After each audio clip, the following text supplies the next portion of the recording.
And going the number of times he was applauded by the treasury benches, I think he should be in line for a ministership now. I wish him well. If all is well in the world and God is in his heaven and India's growing at the fastest rate in the world, why is the impact of that growth not felt on the ground? This is the question which my friend Derek asked, and I try to supplement that in the few minutes I have. We are a large economy. We are growing at the fastest rate in the world. We are innovative. We have the largest FDI coming into the country. But why is it not seen on the ground? And I specifically want to ask, why is it not seen in the inflation numbers and the unemployment numbers? Let's take only those two.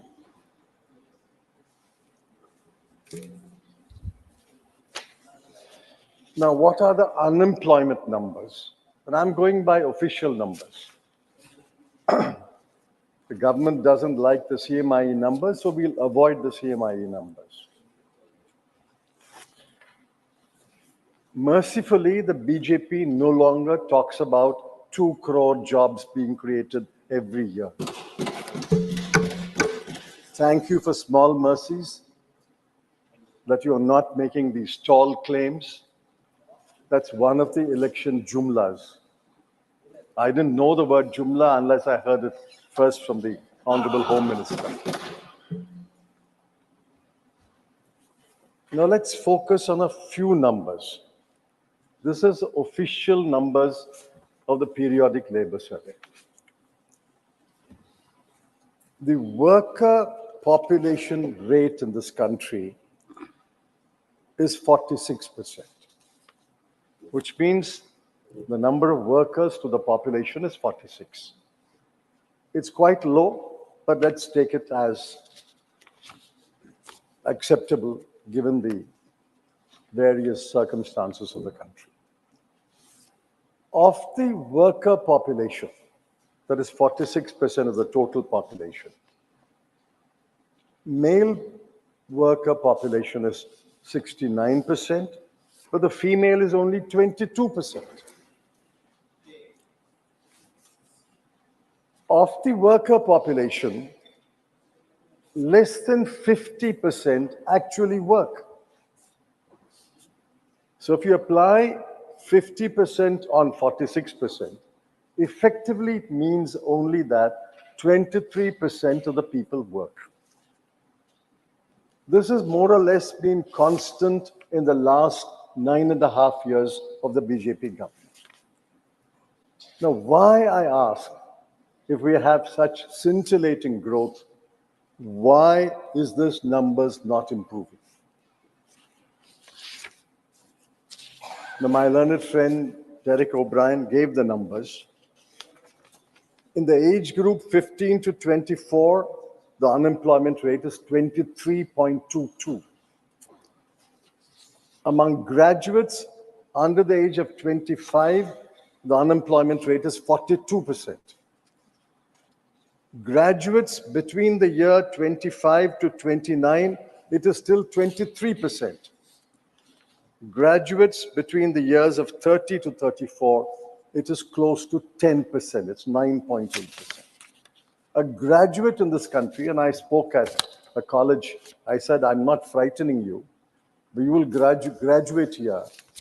But unfortunately, 1 out of 4 will be unemployed. And even until the age of 35, 1 out of 10 will be unemployed. Why is this spirited growth, scintillating growth, not turning into jobs? That's the first question I'm asking. And keep in mind, most employment in this country is self-employment, 57%. Regular wage employees has declined from 24% to 21%. Apart from the quantity, the quality of employment is also poor. So I want the government to answer, why is this 10-year splendid period not reflecting in employment figures? The second one is about price rise. And on price rise, yes, inflation has come down in the last couple of months. I'm not disputing that. But please remember that even today, the CPI inflation is above the tolerance limit of 4 to 6% of the RBI. Food and light inflation is 4.3. Fuel and light inflation is 4.3. Food inflation is 9.2. What does the combination of high unemployment and high prices, what does it mean? It means that, and I think Derek hinted at that, it means that there is a cut, the impact will be felt in the cut in domestic consumption, cut in household consumption. The impact is you borrow more. Credit growth is driven in this country, according to the RBI, on personal loans and gold loans. The net financial assets of households has plummeted to the lowest level, 5.1%. What does this mean?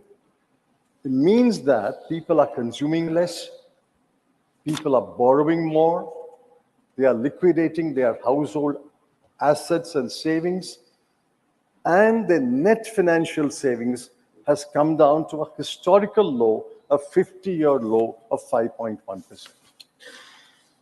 It also shows up elsewhere. It shows up, for example, in matters like child malnutrition. I'll just give you the numbers of child malnutrition, and are shocking numbers. They're shocking numbers of child malnutrition.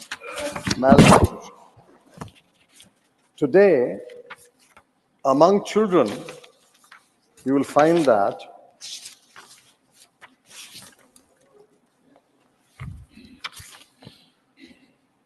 16.3% of children are undernourished, 19.3% of children are wasted, 35.5% of children are stunted.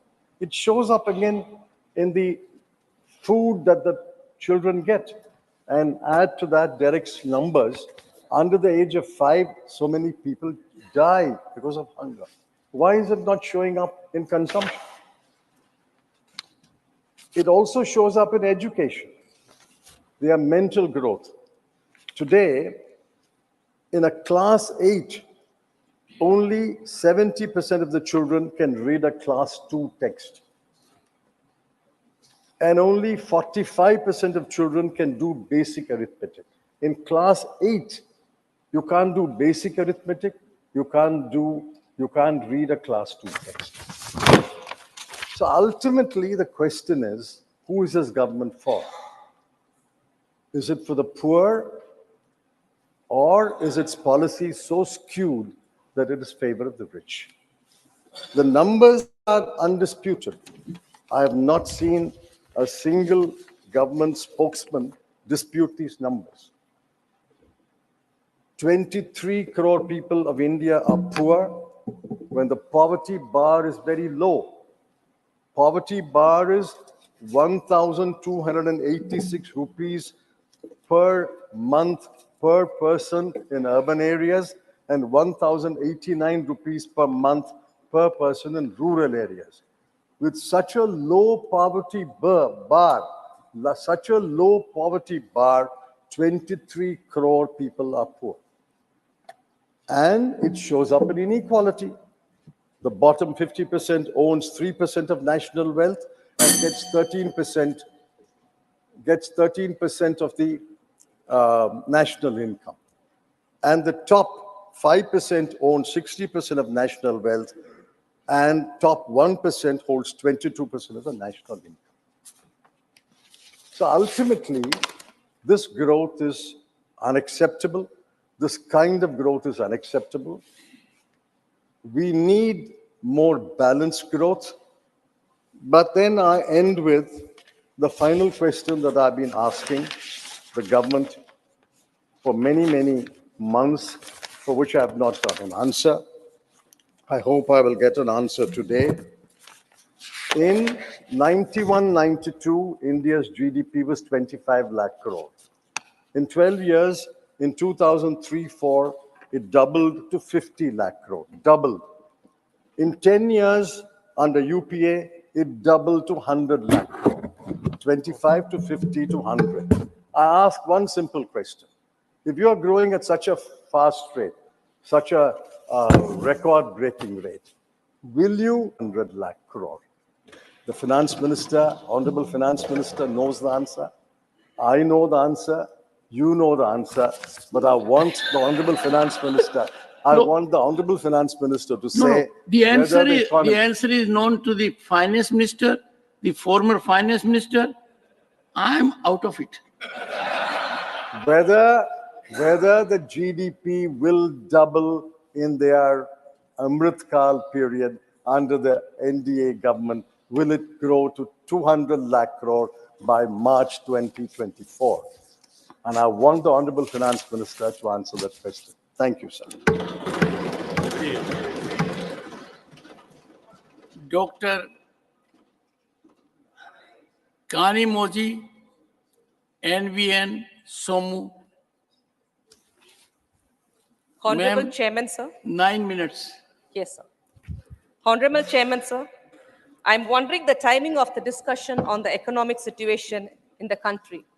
In today's Hindu business headlines, we had a headline stating that Indian banks writes off rupees 10.6 lakh crore in 5 years, and 50% of that is being linked to the large corporates.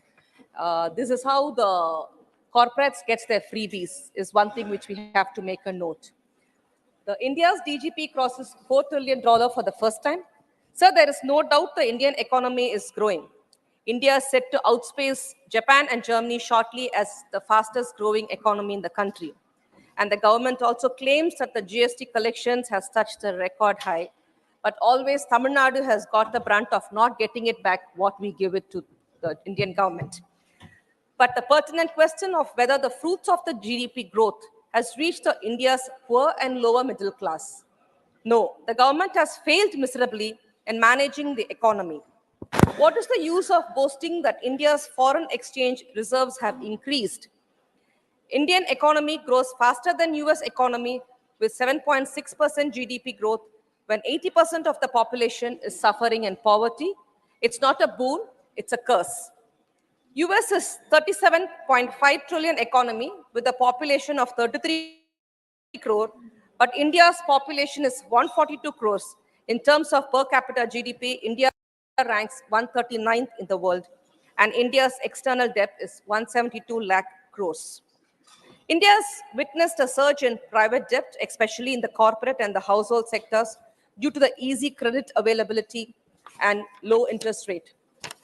During the UPA's 10-year rule, only rupees 2.20 lakh crore was written off. For a kind information, as of now, the Indian banks have written off as rupees 10.6 lakh crore in the 5 years. However, this also possesses a risk of default and financial instability, especially if the income growth slows down or 6% of national income in 2019, up from 37% in 1980. Similarly, the top 10% of wealth holders owned 77% of total wealth in 2019, up from 66% in 2000. High inequality can lead to social unrest, political instability, and lower economic growth. Unemployment rate has touched 10%. The unemployment of youth aged between 18 to 25 is touched abnormally low to 25%. Only a very small percentage of people are lucky to get a regular employment in government and private companies. Sir, more than 40 lakh government jobs are vacant. and the government has promised to create 2 crore new jobs every year, could not fill even 10 lakh vacant jobs. Too much emphasis on privatization of government and public sector companies will destroy the social structure of the country. The reservation system followed in our country is indispensable for upholding social justice and removing inequality. Reservations are not provided in any private sector, and if the governments keep on privatizing the reservation system, will derail and the social justice and equitable distribution of wealth is under threat. Therefore, I urge the government to introduce a bill to provide reservation in the private sector before it sells everything. This government behaves like a good salesman, but not a good Samaritan. The economic disparity and the social inequality is witnessing a worst phase in independent India. When the world thrives on dollar economy, the continuous fall in the value of Indian rupee against US dollar can do a lot of bad than good. My senior colleagues in treasury benches criticized vehemently the then government's failure to provide a stable rupee in 2013. You have promised to people of India that when you come to power, you will stabilize the value of Indian rupee against US dollar and bring the value of $1 to rupees 40. What happened after your government captured the power in 2014 is a history known to everyone. Our Honorable Finance Minister has even said in public Indian rupee is falling, only US dollar is raising. This is a candid statement accepting the failure of the government to stabilize the value of Indian rupee against the US dollar. Due to the extreme rupee-dollar rate fluctuations, India's nominal GDP affects badly. The export gain is lost by a mile through import loss. The value of India's import is much higher than export. The widening gap in trade deficit is not good for any country. India is no exception. Our country's trade deficit with other countries, especially China, is going to affect the Indian economy very much. Too much dependence on imports from China will destroy the prospects of indigenous manufacturing and development. I think the warning bell is ringing. It's a wake-up call for the government to reduce the country's over-dependence on China in importing. Another time bomb of our country is facing at the moment is the escalating prices of the essential commodities and food items. The World Economic Forum predicts that the cost of living crisis sparkled by fluid and food price hikes will hit women the most. The rising prices have hit almost everyone, either it be a milkman, a fish vendor, a auto or a taxi driver, or the pensioners. All are affected very badly, but the union government is still having a blind eye to the precarious situation in the country right now it is in. Transportation cost has gone up by 20 to 30% due to the steep hike in the prices of petrol, diesel, and CNG. It is causing a ripple effect on the vegetable prices. The steep hike in the CNG prices had made life miserable for the auto and cab drivers. CNG is now sold over rupees 69 per kg. We demand the government should provide rupees 35 per kg subsidy on the CNG so that they can survive. The agriculture sector is the backbone of our country. Nearly 70% of the total population thrives on agriculture and agro-based activities. The government once claimed that it will double the farmers' income has done too little to save the life of the farmers of this country. The increasing incident of farmers committing suicide is a national shame. The government should address the needs of the farmers as a top priority because the whole country depends on them. If the government can't stop its farmers committing suicide, if the government can't uphold social justice and socio-economic equality, if the government cannot control the escalating prices of essential commodities, if the government can't provide employment opportunities for 1/3 of its youth population, if the government can't provide affordable health care to its poor citizens, there is no point in boasting that our country is fastest growing economy in the world. Sir, among the Indian states, Tamil Nadu is the second largest economy and third largest exporting state, contributing 9% to the India's net exports. Under the dynamic leadership of our Honorable Chief Minister, Thiru M.K. Stalin, the Industries Department of Government of Tamil Nadu is taking several proactive measures as several foreign companies interested in signing agreement with TIDCO, an industrial arm of the Government of Tamil Nadu. In Tamil Nadu, 179 projects at a cost of rupees 8.6 lakh crore relating to Tamil Nadu has been included in the National Infrastructure Pipeline. These projects will be implemented in the next 5 years. Thus, Tamil Nadu is emerging fast as a champion economy and advanced industrial state in the country. I urge the government to allocate adequate funds and to provide all necessary support to Tamil Nadu to release an unprecedented growth and pinnacle of success in economic growth, industrial development, and employment generation. Thank you, sir. Thank you, Dr. Kanimozhi ji. Dr. Ashok Kumar Mittal ji, 9 minutes, 9 minutes. सभापति महोदय, आज मैं short duration discussion के माध्यम से अपने देश की अर्थव्यवस्था पर चर्चा करने जा रहा हूं। सबसे पहले मैं बताना चाहूंगा कि मैं एक हलवाई का बेटा हूं, एक दुकानदार का बेटा हूं। तो मैं आज जो इस पर चर्चा करूंगा, एक अर्थशास्त्री होने के नाते नहीं, एक आम आदमी पॉइंट के हिसाब से मैं इस पर चर्चा करना चाहूंगा।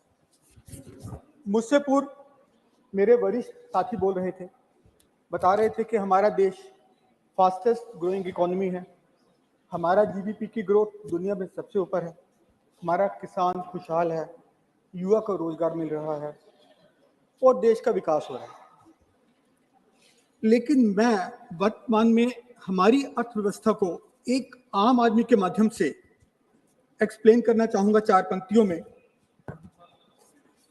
तनख्वाह का कुछ रुपया राशन में गया, कुछ खर्च हुआ दवाई पर, थोड़ा बहुत लेन देन हुआ, बाकी खर्च हो गया बच्चों की पढ़ाई पर, मोहताज हो गया आम आदमी फिर से पाई पाई पर, मोहताज हो गया आम आदमी फिर से पाई पाई पर।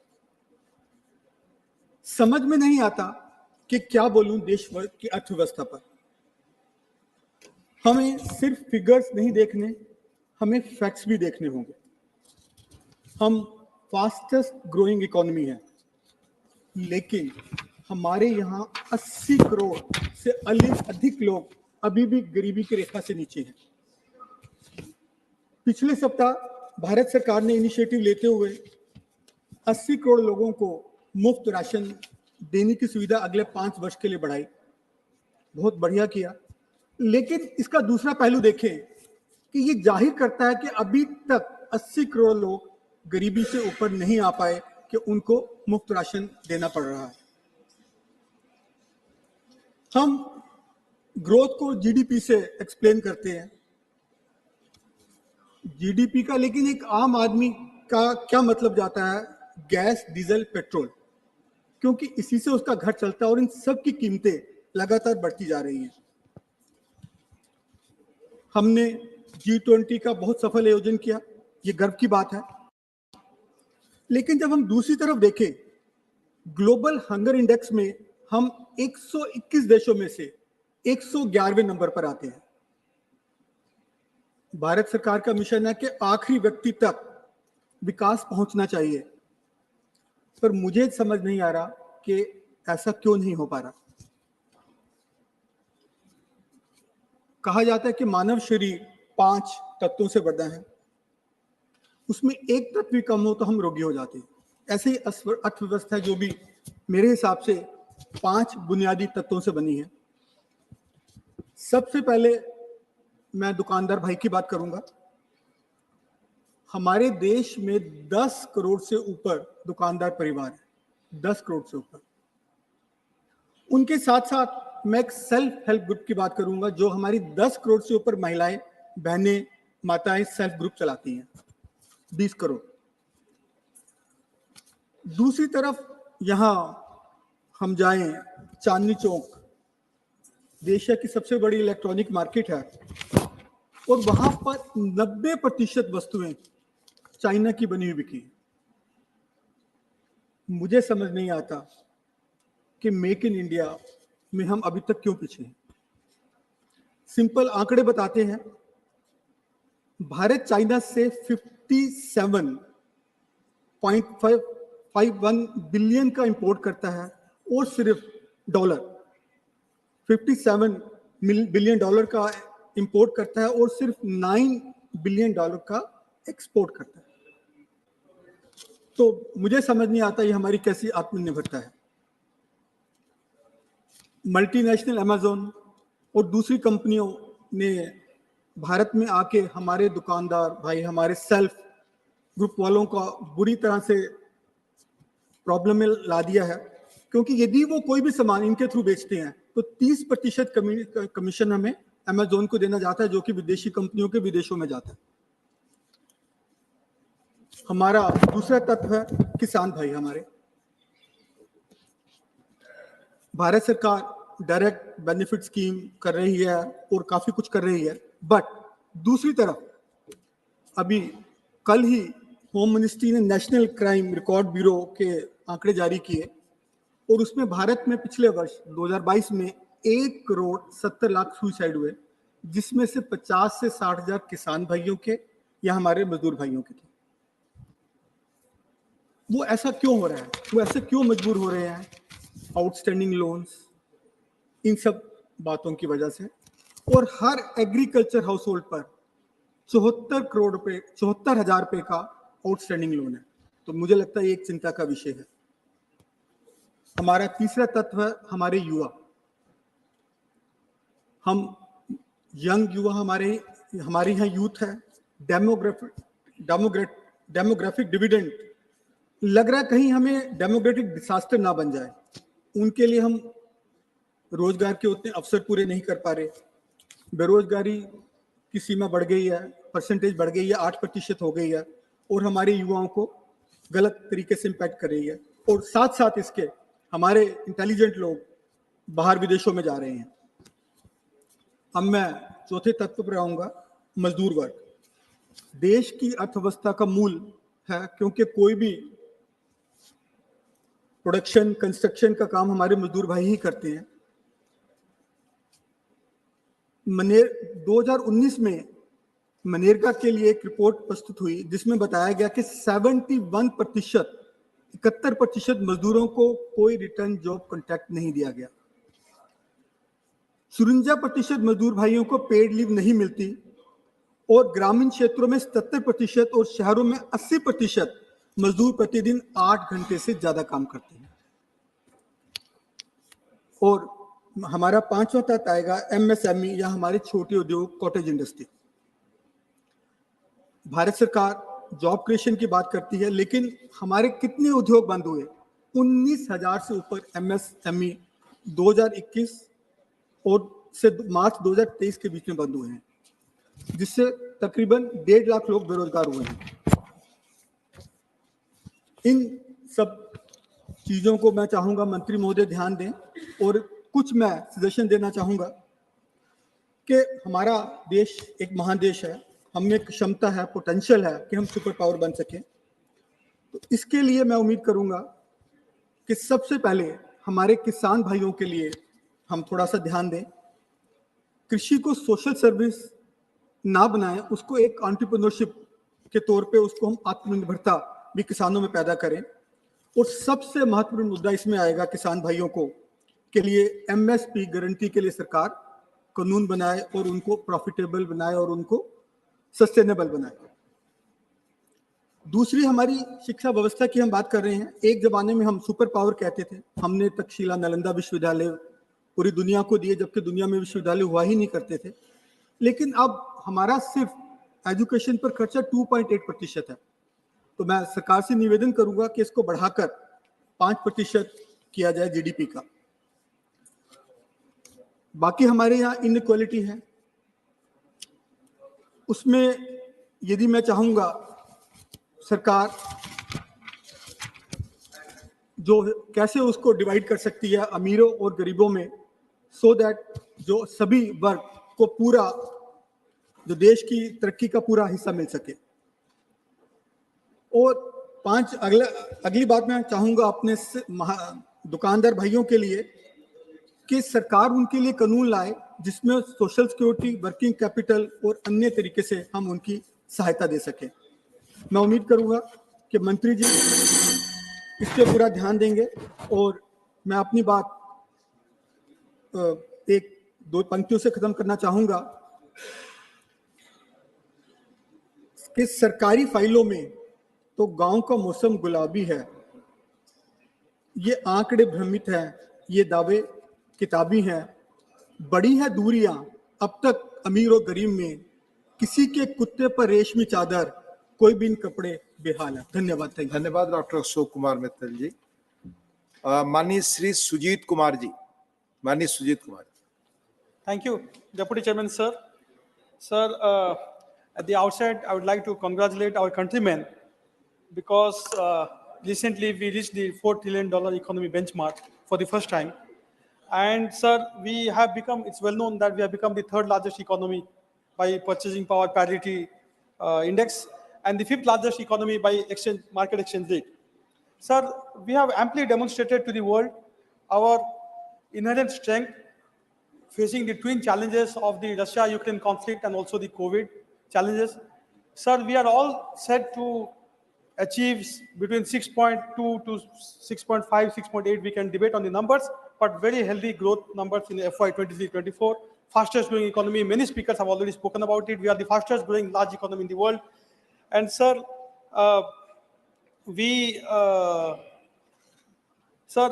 also are very likely to become a $5 trillion economy by 2027. And sir, if the dots are connected well, the economic dots are connected well, then we, by the end of the Amrit Kaal, by the end of 2047, we will be a developed economy as well. Sir, now this is possible, sir, if, as I said, we connect all the economic dots properly. But in my view, sir, there are three things that the government needs to focus on to achieve these goals and the vision. Sir, first and foremost, fulfilling the aspirations of our citizens, particularly our youth and women, and I'll elaborate on it at length. Secondly, sir, boosting the MSMEs. Sir, today, Honorable Member Lakshmikant Bajpayee also during 0 hour spoke about the need to protect and support our MSMEs. And sir, I'll second him. I cannot agree with him anymore. Sir, we need to strongly boost our MSMEs and give impetus to our job creation and entrepreneurship. And third and foremost, sir, is the need to focus on education, innovation, and R&D. Sir, in her budget speech, Honorable Finance Minister also gave priorities to these three areas that I have just referred to. But sir, I do find some lacuna, and I'll talk about it, sir. So let me go to the economic empowerment of our youth and our women.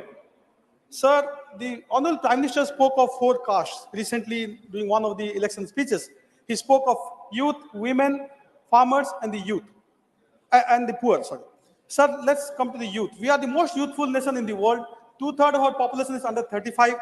Half of our population is under 25. When Honorable Member Ashok Mittal was speaking about the demographic dividend turning into demographic disaster, so that's a reality. That's a genuine concern that we have today. We need to take care of our youth, job creation, unless we want to see a disaster, demographic disaster. So talking of empowerment of women, sir, female worker population ratio is only 22%, which Honorable Member Chidambaram was talking about. Sir, I would like to refer to a model of women empowerment from my state of Odisha, sir, where 70 lakh women have been economically empowered over the years, and the self-help groups that they were part of are now becoming SMEs, small and medium enterprises. So this is a verifiable model of economic empowerment for women, which I think can really help us to achieve our economic goals. Thirdly, sir, doubling farmers' income. Sir, the government had spoken about doubling farmers' income by 2022. It has not happened. Sir, in Odisha, we have already doubled farmers' income a couple of years ago. In fact, we have received the Krishi Karman Award many times by Government of India, which showcases the importance and impetus that we have given to farmers. And sir, talking of inclusive growth, sir, there was a wide gap between the per capita income, national per capita income, and the state's per capita income in the year 2020-21. Today, sir, that has been drastically gapped. The gap has been drastically bridged. And today, sir, we are almost at par with the national per capita income. And sir, I'll give you statistics. Sir, the development expenditure of Odisha has increased more than 20 times over the last 20 years. Sir, more than 20 times over 2 decades. This is a huge humongous spend on development expenditure, which is shown in all our indicators and parameters. Sir, I'll come to the focus on education, innovation, R&D. Sir, way back in the 60s, Kothari Commission had recommended that we spend 6% of our GDP on education. We are nowhere close, sir, today. Sir, I will compliment the government of the day, and particularly Honorable Education Minister, that in this year's budget, the budget estimate of education is 1,13,000 crore roughly, which is 13% increase over the revised estimate of 22-23. Definitely, sir, this is the highest increase in outlay in expenditure over the RE of the previous year. But, sir, it's still not enough. It's only 2.8% of the budget, of our union budget. In contrast, sir, in Odisha, 30,000 crore has been earmarked for the budget for education in this year's budget, which is 12.3% of the total budget outlay of the state. 12.3% of the total budget outlay of the state is for education, sir. Sir, I think inspiration can be drawn by union government from Odisha on this.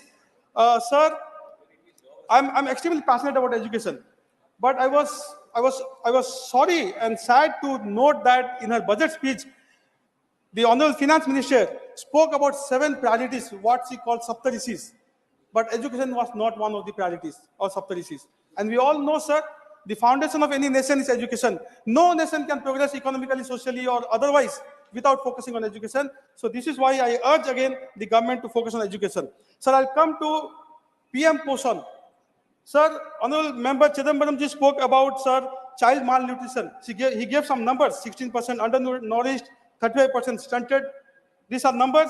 Sir, again, I'm sad to note that the budget estimate for 23-24 for PM Poshan is 9% less than the RE, the revised estimate of 22-23. Sir, this will definitely reflect in poor learning outcomes and educational outcomes. Sir, I'll come to, sir, R&D. Sir, Honorable PM has often spoken about India becoming a $1 trillion digital economy, which will be roughly 20% of our economy when we become a $5 trillion economy. But, sir, tell me, sir, which nation can become a digital economy without focusing on R&D? And today we spend only 0.7% of our GDP on R&D. Comparable numbers, sir, Israel 4.9, US 4.5, sorry, US 3, South Korea 4.5, China roughly 2, we are only at 0.7. Sir, I compliment the government. I laud them because they brought in the Anusandhan National Research Foundation bill. And Prime Minister has often spoken about Jai Jawan, Jai Kisan, Jai Vigyan, Jai Anusandhan. But, sir, we need to really focus on Anusandhan or research if we want to become a developed economy in the next couple of decades, at least. And, sir, finally, sir, I'll come to the focus on MSMEs. Sir, we are growing, no doubt, but it is not a job-led growth. Sir, I'm afraid that is becoming a job-less growth. Sir, that is because, sir, our focus on MSMEs is not to the extent what it should be. Sir, today MSMEs are crying for capital. They do not have access to capital. Sir, there are statistics, sir, that if the loan amount is less than 1 crore, then the default is roughly 1%. But if the loan amount is more than 100 crore, then the default is over 40%, sir. So who takes loans over 100 crores? It is the large enterprises. But the MSMEs take loan less than 1 crore and their default rate is less than 1%. But still, sir, we have not done justice to our MSMEs by giving them access to capital, by giving them access to technology. So, sir, I'll again urge the government, sir, MSMEs are the job creators of our country. They create wealth for the nation. They contribute 30% to our GDP. Sir, they roughly create 123 million jobs. Sir, that is roughly 12 crore jobs. Still, we are neglecting our MSMEs. Sir, if we have to really focus on the economy, then we need to focus on the MSMEs because, sir, and sir, finally, sir, since you have, sir, since my time is over, sir, I'll just conclude by saying that, sir, India, that is Bharat, is a union of states. So if we have to grow socially and economically, then we need to take the states along. And this is why, sir, my Honorable Chief Minister, Sri Naveen Patnaik, has always believed in the philosophy of cooperative federalism. Sir, for him, empowering the 4.5 crore Odias socially and economically has been his highest duty. And this is why, sir, he has been appealing in various forums through the parliament and otherwise that, sir, we need support from the government of India Honorable Sujit Kumar to better our tele density, to better our railway density, to have, sir, more funds which we are Please conclude. Please conclude. Sir, I'm concluding, sir. So this is what. Sir, the Honorable PM has spoken about Purvodaya, which is the rise of the East. Sir, how can we have Purvodaya unless, sir, states like Odisha are supported economically by Government of India by, sir, giving us the funds that are due to us, by, sir, giving us the tele density, the highways, the banking facilities that we, sir, badly need. Thank you. Manni Sri V. Vijay Sai Reddy ji. Deputy Chairman, sir, thank you very much. And I also thank my party president and Honorable Chief Minister of Andhra Pradesh, Y. Jagan Mohan Reddy Garu, for giving me an opportunity to speak on this particular subject, sir. Sir, for the last 10 years, India has been on the brink of massive economic transformation, which the opposition is not in a position to realize. Sir, for the last 10 years, again, we have grown from being 10th highest GDP to 5th highest GDP in the world, which my colleague, Honorable former Finance Minister Chidambaram couldn't realize it. Sir, in the next 5 years, under the leadership of Modi ji, we are poised to become third largest economy in the world, crossing 5 trillion mark. Please, please. माननीय जयराम जी बैठकर बात नहीं, please you speak to the chair. Sir, Deputy Chairman, sir, India continues to retain its fast-growing economy status even in the face of global economic slowdown. And we have faced the COVID situation. Even during COVID situation, there is no economic stride, and it continues to grow in the economy. Sir, last year, our GDP growth stood at massive 7.2%, which was twice the average of emerging market economies. And our Honorable former Finance Minister extensively spoke about the GDP. And he was all along talking negative about the GDP, and he couldn't realize that there is a growth. And currently, we have surpassed the market expectations and registered a 7.6% growth during second quarter of this current 2023-24. Sir, and coming to the tax collections, which the opposition has to realize the importance. There is a significant growth in the tax collections that has become the norm, and this has fueled the economic growth, sir.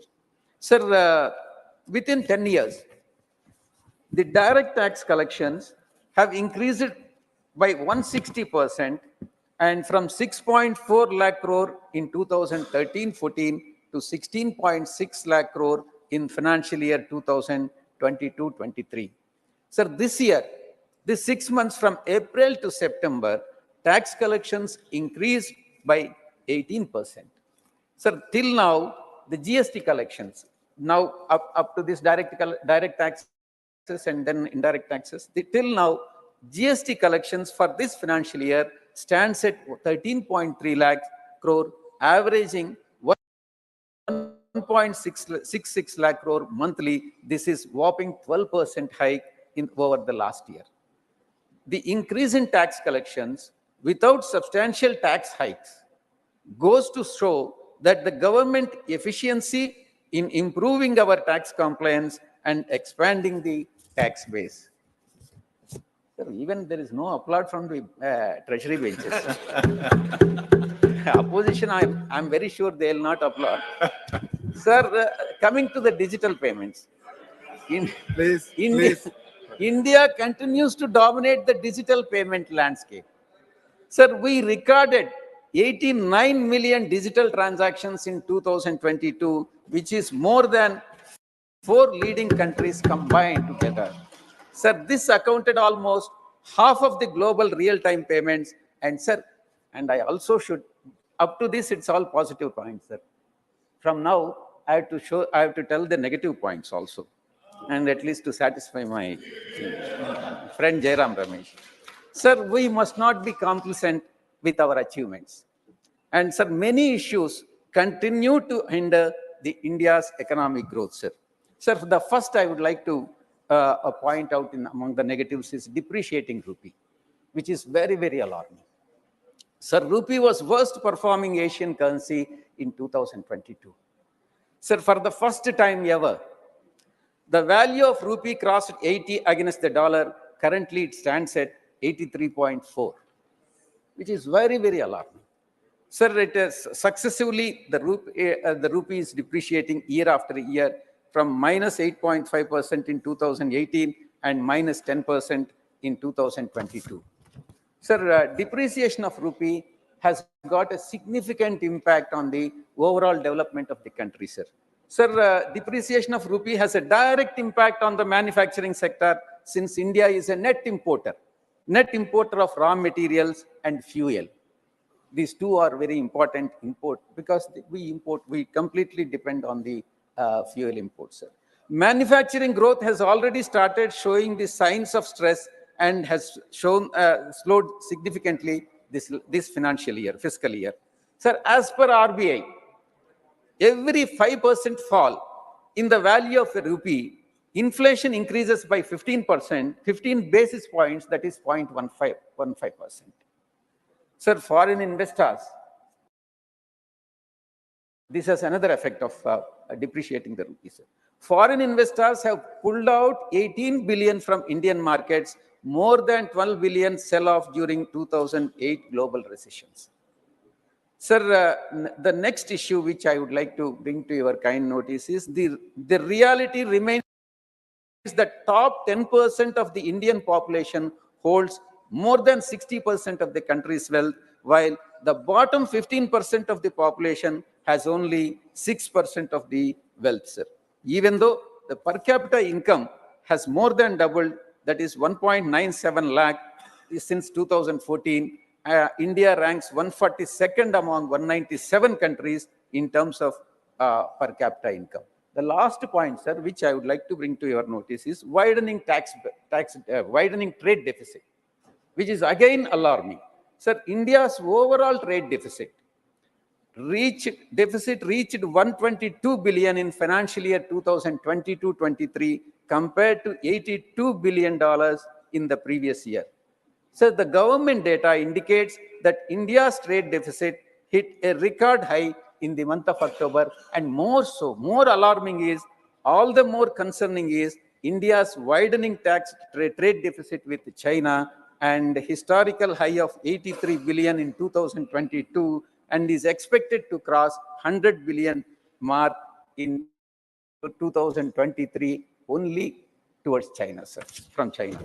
Sir, in conclusion, we cannot afford to be complacent and we should take the necessary steps. I request the Honorable Finance Minister, though there are positive aspects, there are also negative aspects in this economic growth. So I request the Honorable Finance Minister to address all these issues and make the economy more strengthened. Thank you very much, sir. Thank you. Thank you, माननीय we Vijay Sai Reddy ji. माननीय professor Manoj Kumar Jha ji. माननीय उपसभापति जी, आपका बहुत बहुत धन्यवाद. मैं सिर्फ ये कहना चाहूंगा, आज सुबह जब पता चला कि economic situation in the country पर शॉर्ट ड्यूरेशन डिस्कशन है, तो मुझे कभी नहीं लगा था कि हमारी पूरी बातचीत टैक्सेशन, फॉरेन एक्सचेंज रिजर्व्स और वगैरह वगैरह की चीजों में रहेगी. अर्थव्यवस्था का वो एक चेहरा हो सकता है, लेकिन एक जनप्रतिनिधि जो राज्यसभा और लोकसभा में बैठे हुए हैं, उनके लिए आर्थिक परिस्थिति पे जब हम बात करते हैं ना, तो सर सबसे पहले गरीब की थाली नजर आती है. गरीब की, आप फॉरेन एक्सचेंज रिजर्व कुछ भी रख लो, लेकिन अगर गरीब की थाली में ऊपर परिलक्षित नहीं हो रहा है तो फाइल भी किताबी है और गांव भी किताबी. मैं सिर्फ, और हाँ, बहुत बढ़िया कहा जावड़ेकर साहब ने कहा 80 करोड़ लोगों को, हालांकि मैं उस शब्द का इस्तेमाल नहीं करूंगा कि मुफ्त कुछ नहीं होता सर. मैं कई बार सदन में बोल चुका हूं, अगर 80 करोड़ लोगों को आपको अनाज देना पड़ रहा है तो मुझको अर्थव्यवस्था पर कोई टिप्पणी नहीं करनी है. क्या आर्थिक परिस्थिति क्या है, कितनी समावेशी है, वगैरह वगैरह. सर, माननीय उपसभापति जी, सुधांशु जी जब बोल रहे थे, तालियां बज रही थी, सत्ता पक्ष बजती भी हैं. अब विजय साई रेड्डी जी को कष्ट हुआ तो उन्होंने कह भी दिया कि ताली क्यों नहीं बजा रहे हो. तो जब सुधांशु जी ताली बजा रहे के वक्तव्य पे ताली बज रही थी, तो मुझे लगा कि गांव शहरों के बेरोजगार पर यह ताली कितनी भारी पड़ रही होगी. प्रधानमंत्री जी 14 में जब पहली बार चुने गए तो वो मंदिर मस्जिद की साइज के लिए नहीं चुने गए थे. 2 करोड़ प्रतिवर्ष नौकरियां उनका वादा था. 2 दहाई 20 करोड़. एक श्वेत पत्र तो बनता है कि हम कहां हैं. सर, माननीय उपसभापति महोदय, मैं कुछ चीजें आपके मध्य, क्या ऐसा तो नहीं है कि हम मानव विहीन और मानवीयता विहीन ग्रोथ स्टोरी के पक्ष में भजन गा रहे हैं, करतल ध्वनि कर रहे हैं?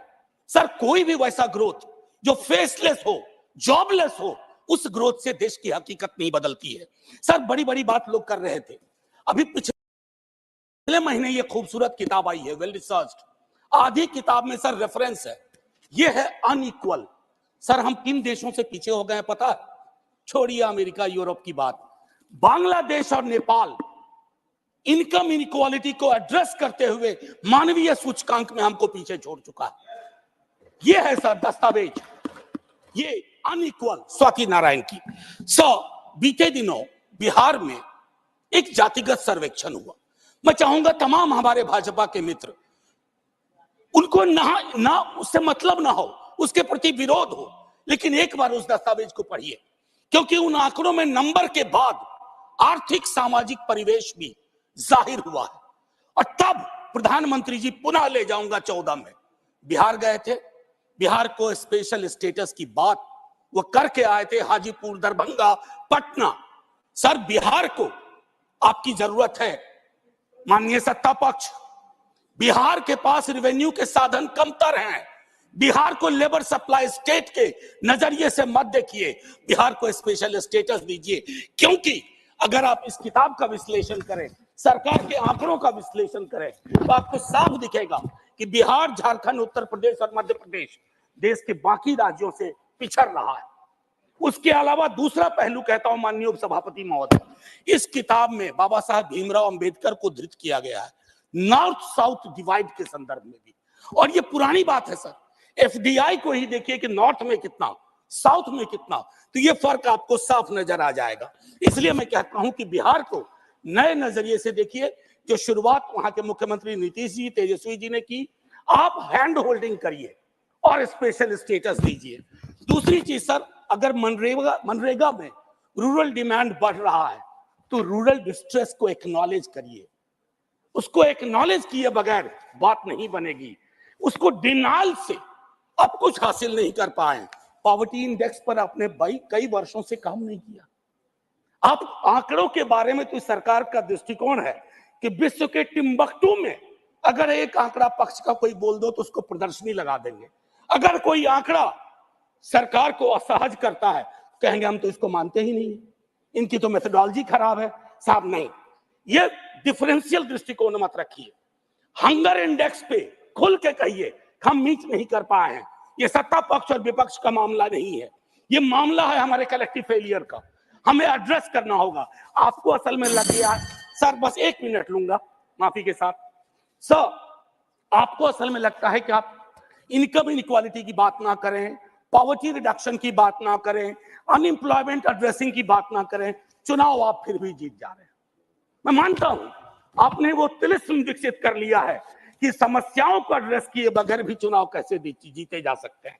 लेकिन जिन बोतल से निकला ये जिन देश पर बहुत भारी पड़ने जा रहा है। वेल्थ टैक्स को लेकर के, इनकम इनइक्वालिटी को लेकर मैंने कहा, वेल्थ टैक्स 16 में आपने अबॉलिश कर दिया। किसानों के बारे में सर मैं कहता हूं, आप कहते हैं शेयर बाजार उछल रहा है, बड़ी तारीफ होती है। सर, शेयर बाजार उछले और एक किसान आत्महत्या कर ले, एक युवा बेरोजगार आत्महत्या कर ले, तो आप किस चीज को कहेंगे सर? और कुछ नहीं कहना चाहता। हाशिए के समूहों में पॉवर्टी की जो परिस्थिति है, आप बिहार का डेटा देखिए। आखिरी सर, एक सुधांशु जी बड़ी अच्छी चीजें बता गए, हमें तो लगा कि हम तो बेकार परेशानी है गरीबी से, भुखमरी से। 30 सेकंड सर। तो मैं आपके माध्यम से अपने मित्रवर को कहता हूं, जब कश्ती साबितो सालिम थी, साहिल की तमन्ना किसको थी? अब ऐसी शिकस्ता कश्ती पे साहिल की तमन्ना कौन करे? जय हिंद सर। थैंक यू, धन्यवाद प्रोफेसर मनोज कुमार झा जी। माननीय श्री एलामारम करीम जी। Thank you, sir. The real state of our economy concerning around the people will be clearly understood by the latest RBI report, which says the household's financial assets, including bank deposits and cash equity investment, fell down sharply to 5.1% of the GDP in the fiscal year ended in the March 2023. See, on the other hand, the household debt increased 5.8% of the GDP in the financial year 2023, which is the second highest annual increase since independence. Recent RBI data also reveals that bank, financial institution, credit to institutions bar business marked a decline, while personal loan portfolio has increased in volume during in the current quarter, which clearly signals further slowing down of the economy along with the rise in the people's indebtedness and resulted distress. Sir, in addition to these technical issues, there are a broader concerns about the overall economic direction of the country. Tax concession and incentives are given to the rich corporates, are widening the gap between the two Indias, the rich and the poor. Real income of the top 1%, the cronies of Modi government, rose by 30% from 7.9 lakh crores in 2019 to 10.2 lakh crores in 2022. While the real income of the lowest 25%, who are shouting slogans for you, by the 11% from rupees 3.8 lakh crores to 3.4 lakh crores. Sir, a relentless propaganda continues to boost the Indian economy's resurgence. The recent G20 summit was used to project India as an emerging economic powerhouse in the world. But the truth is that India has the lowest per capita GDP among the G20 countries. That was hidden. Ranks the lowest in terms of human development indices and records the lowest labor force participation rate, Chidambaram told you, reflecting the very high level of unemployment. The continued decline in the people's purchasing power is impeding the economic growth as this leading declining levels of domestic demand. This in turn leads to declining levels of investments. This means potentially further declining levels of employment guarantee. New proposals for investment in the economy have rapidly declined. Over the last year, 72.5% in government sector and 79% in private investments. Sir, massive propaganda bliss is launched over the grand success of Make in India. That was the slogan from 2014.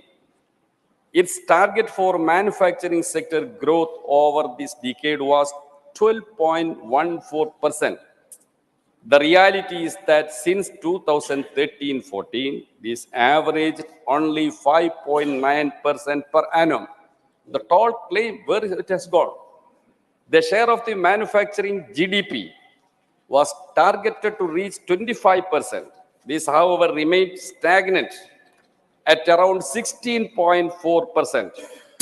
But when 2011 and 11-12 and 21-22, jobs in manufacturing sector declined from 12.6% to 11.6%.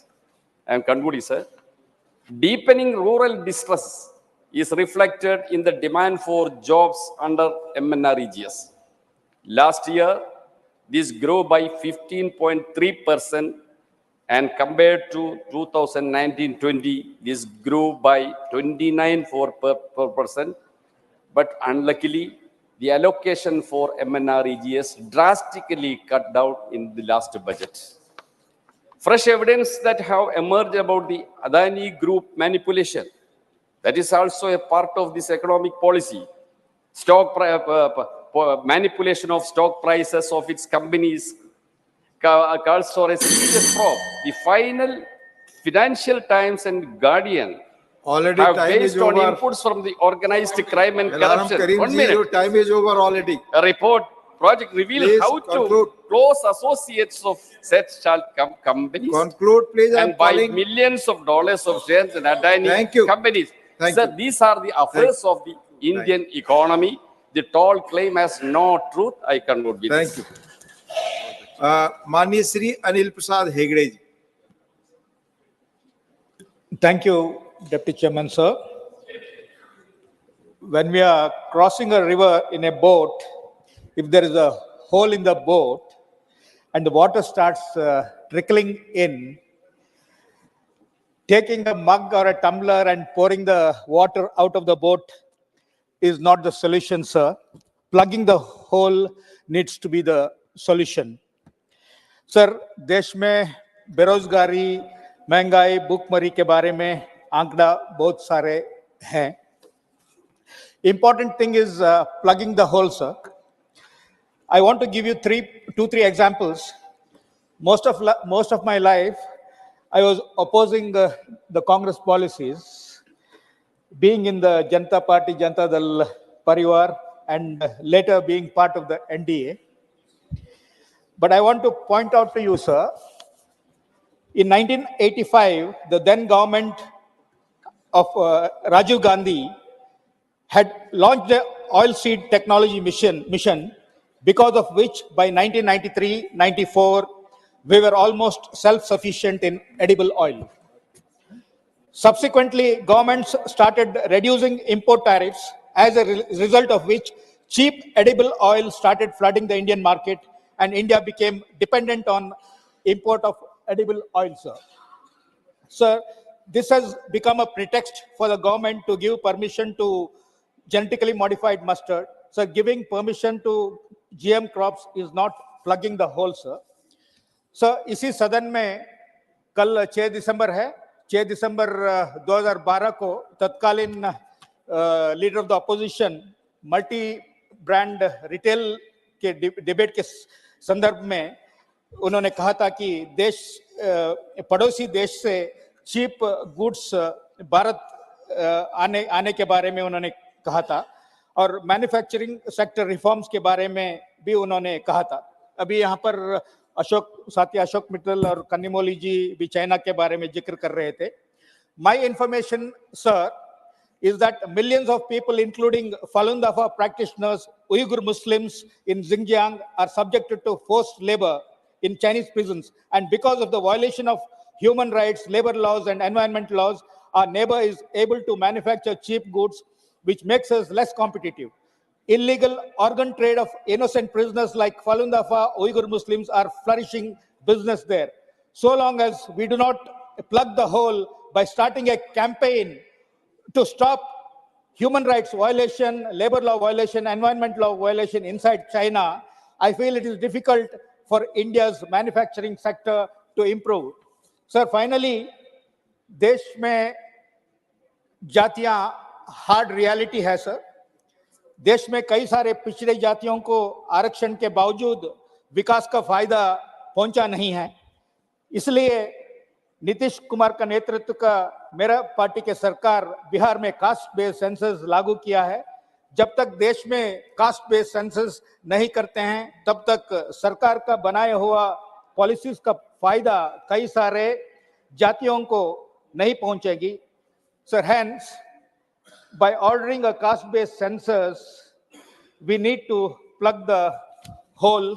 And finally, sir, I also request the government to give special status to Bihar. Thank you. Thank you. धन्यवाद माननीय अनिल हेगड़े जी. माननीय अब्दुल वहाब जी. माननीय अब्दुल वहाब जी. Yes, sir. Thank you very much.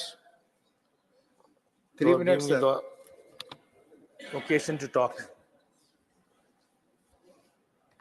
Mr. Chidambaram, from Chidambaram to all opposition parties, were telling about the gravity of our Indian economy, how it is going on.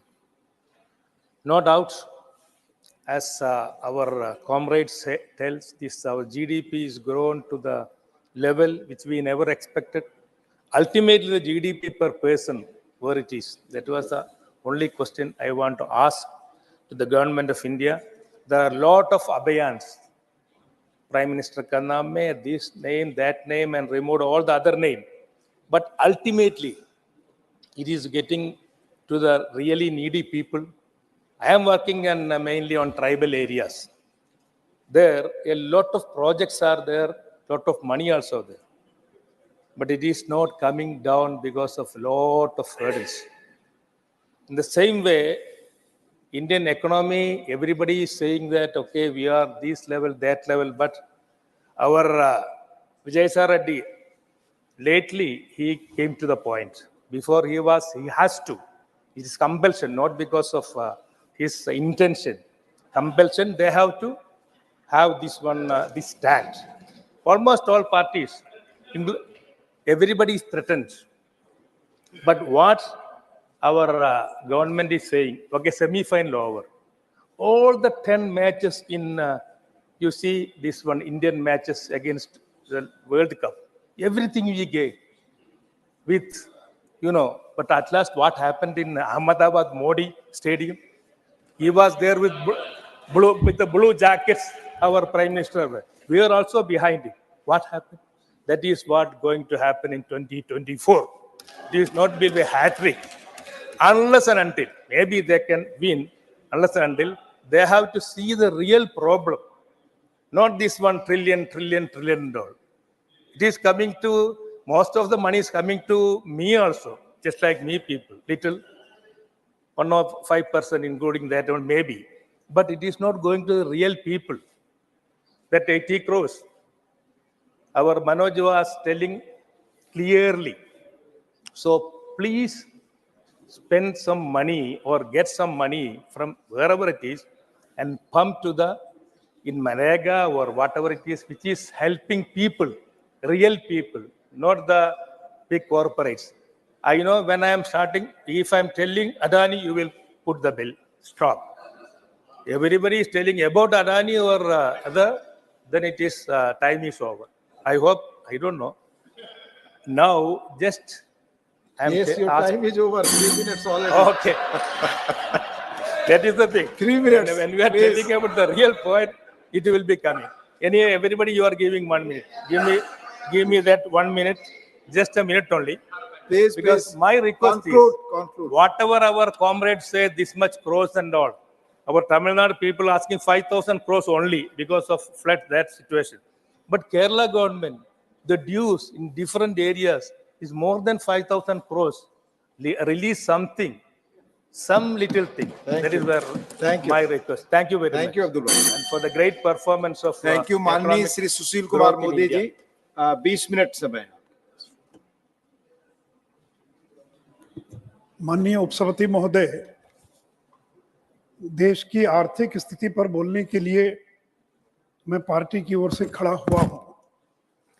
महोदय, अभी चिदम्बरम साहब भाषण कर रहे थे, वो बार बार कह रहे थे कि growth is not reflected on the ground, is not seen on the ground. मुझे पता नहीं किस ग्राउंड की बात कर रहे हैं वो। अभी 3 राज्यों में चुनाव हुआ तो ग्रोथ अगर वहां जमीन पर दिखाई नहीं पड़ता तो फिर जीते कैसे, फिर परिणाम हमारे पक्ष में कैसे आया? तो ग्रोथ देखने के लिए भी चश्मा चाहिए। अगर टीन का चश्मा लगा लेंगे तो कुछ भी दिखाई नहीं पड़ेगा, अगर पार्टी के चश्मे से देखेंगे तो कुछ भी ग्रोथ दिखाई नहीं पड़ेगा। और सती महोदय, ये जो दूसरी तिमाही है 23-24 की दूसरी तिमाही, आरबीआई से लेकर देश के तमाम जो अर्थशास्त्री थे उनका आकलन फेल कर गया। यहां तक कि आरबीआई ने भी कहा कि 6.5% ग्रोथ होगा और हुआ कितना? 7.6% ग्रोथ दूसरी तिमाही के अंदर इस देश के अंदर हुआ है। और मैं सदन को बताना चाहूंगा, ये जो 23-24 की दूसरी तिमाही है उसमें यूके का ग्रोथ कितना है? 0.6%, चाइना का ग्रोथ 4.9, अमेरिका का 5.2, रशिया का 5.5 और भारत का ग्रोथ है 7.6। और इसलिए आज भारत दुनिया में सबसे तेज गति से विकसित होने वाला विकास दर वाला देश है। समिति महोदय, महंगाई पर बार बार चर्चा हो रही है। अगर लोग इतने ही दुखी होते, इतने ही नाराज होते, तो फिर मैं मध्य प्रदेश, राजस्थान, छत्तीसगढ़ की बात करना चाहूंगा। और इस देश में कितने प्रदर्शन हुए? सभापति महोदय, दुनिया के 50 देशों में लाखों लोग सड़कों पर आ गए पेट्रोल डीजल की महंगाई, खाने पीने की चीजों की महंगाई के विरोध में। लेकिन भारत में 10,000 लोग भी कहीं सड़कों पर नहीं आए। क्यों नहीं आए? महंगाई है। मैं ये नहीं कह रहा हूं कि इन कारकों की महंगाई नहीं है, लेकिन लोगों को मालूम है कि महंगाई का कारण नरेंद्र मोदी नहीं है, भारतीय जनता पार्टी नहीं है, केंद्र की सरकार नहीं है, कोविड कारण है, रूस यूक्रेन युद्ध कारण है, और दुनिया के तमाम देश महंगाई का मुकाबला कर रहे हैं। और सभापति महोदय, 4 चीजों के अंदर सबसे ज्यादा महंगाई का असर दिखाई पड़ता है।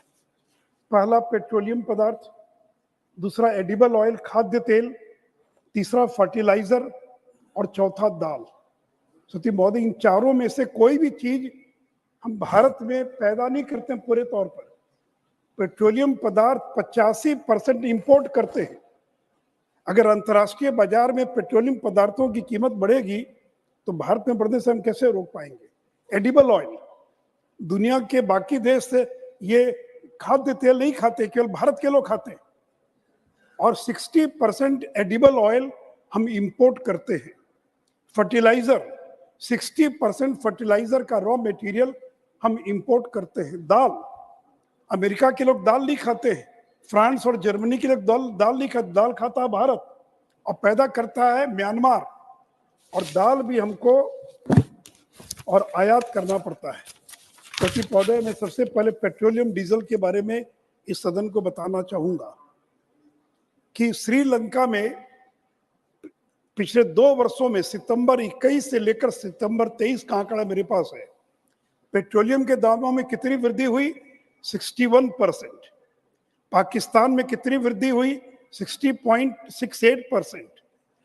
छोड़ दीजिए पाकिस्तान बांग्लादेश की बात, अमेरिका में कितनी वृद्धि हुई पेट्रोल के दामों में? 46.31%। जर्मनी में 19.41, फ्रांस में 26.47, स्पेन में 24.92, इटली में 24.27। इंग्लैंड के अंदर पेट्रोल के दामों में 2 साल में 15% की वृद्धि हुई।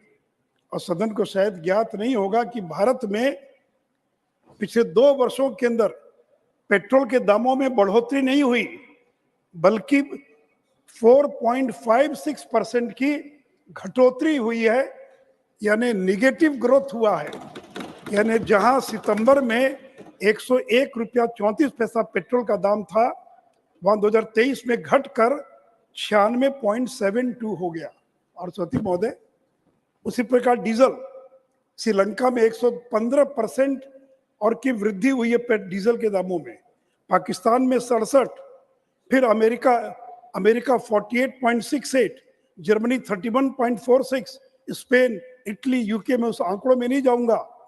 और भारत में डीजल के दाम में 2 वर्षों में कितनी वृद्धि हुई?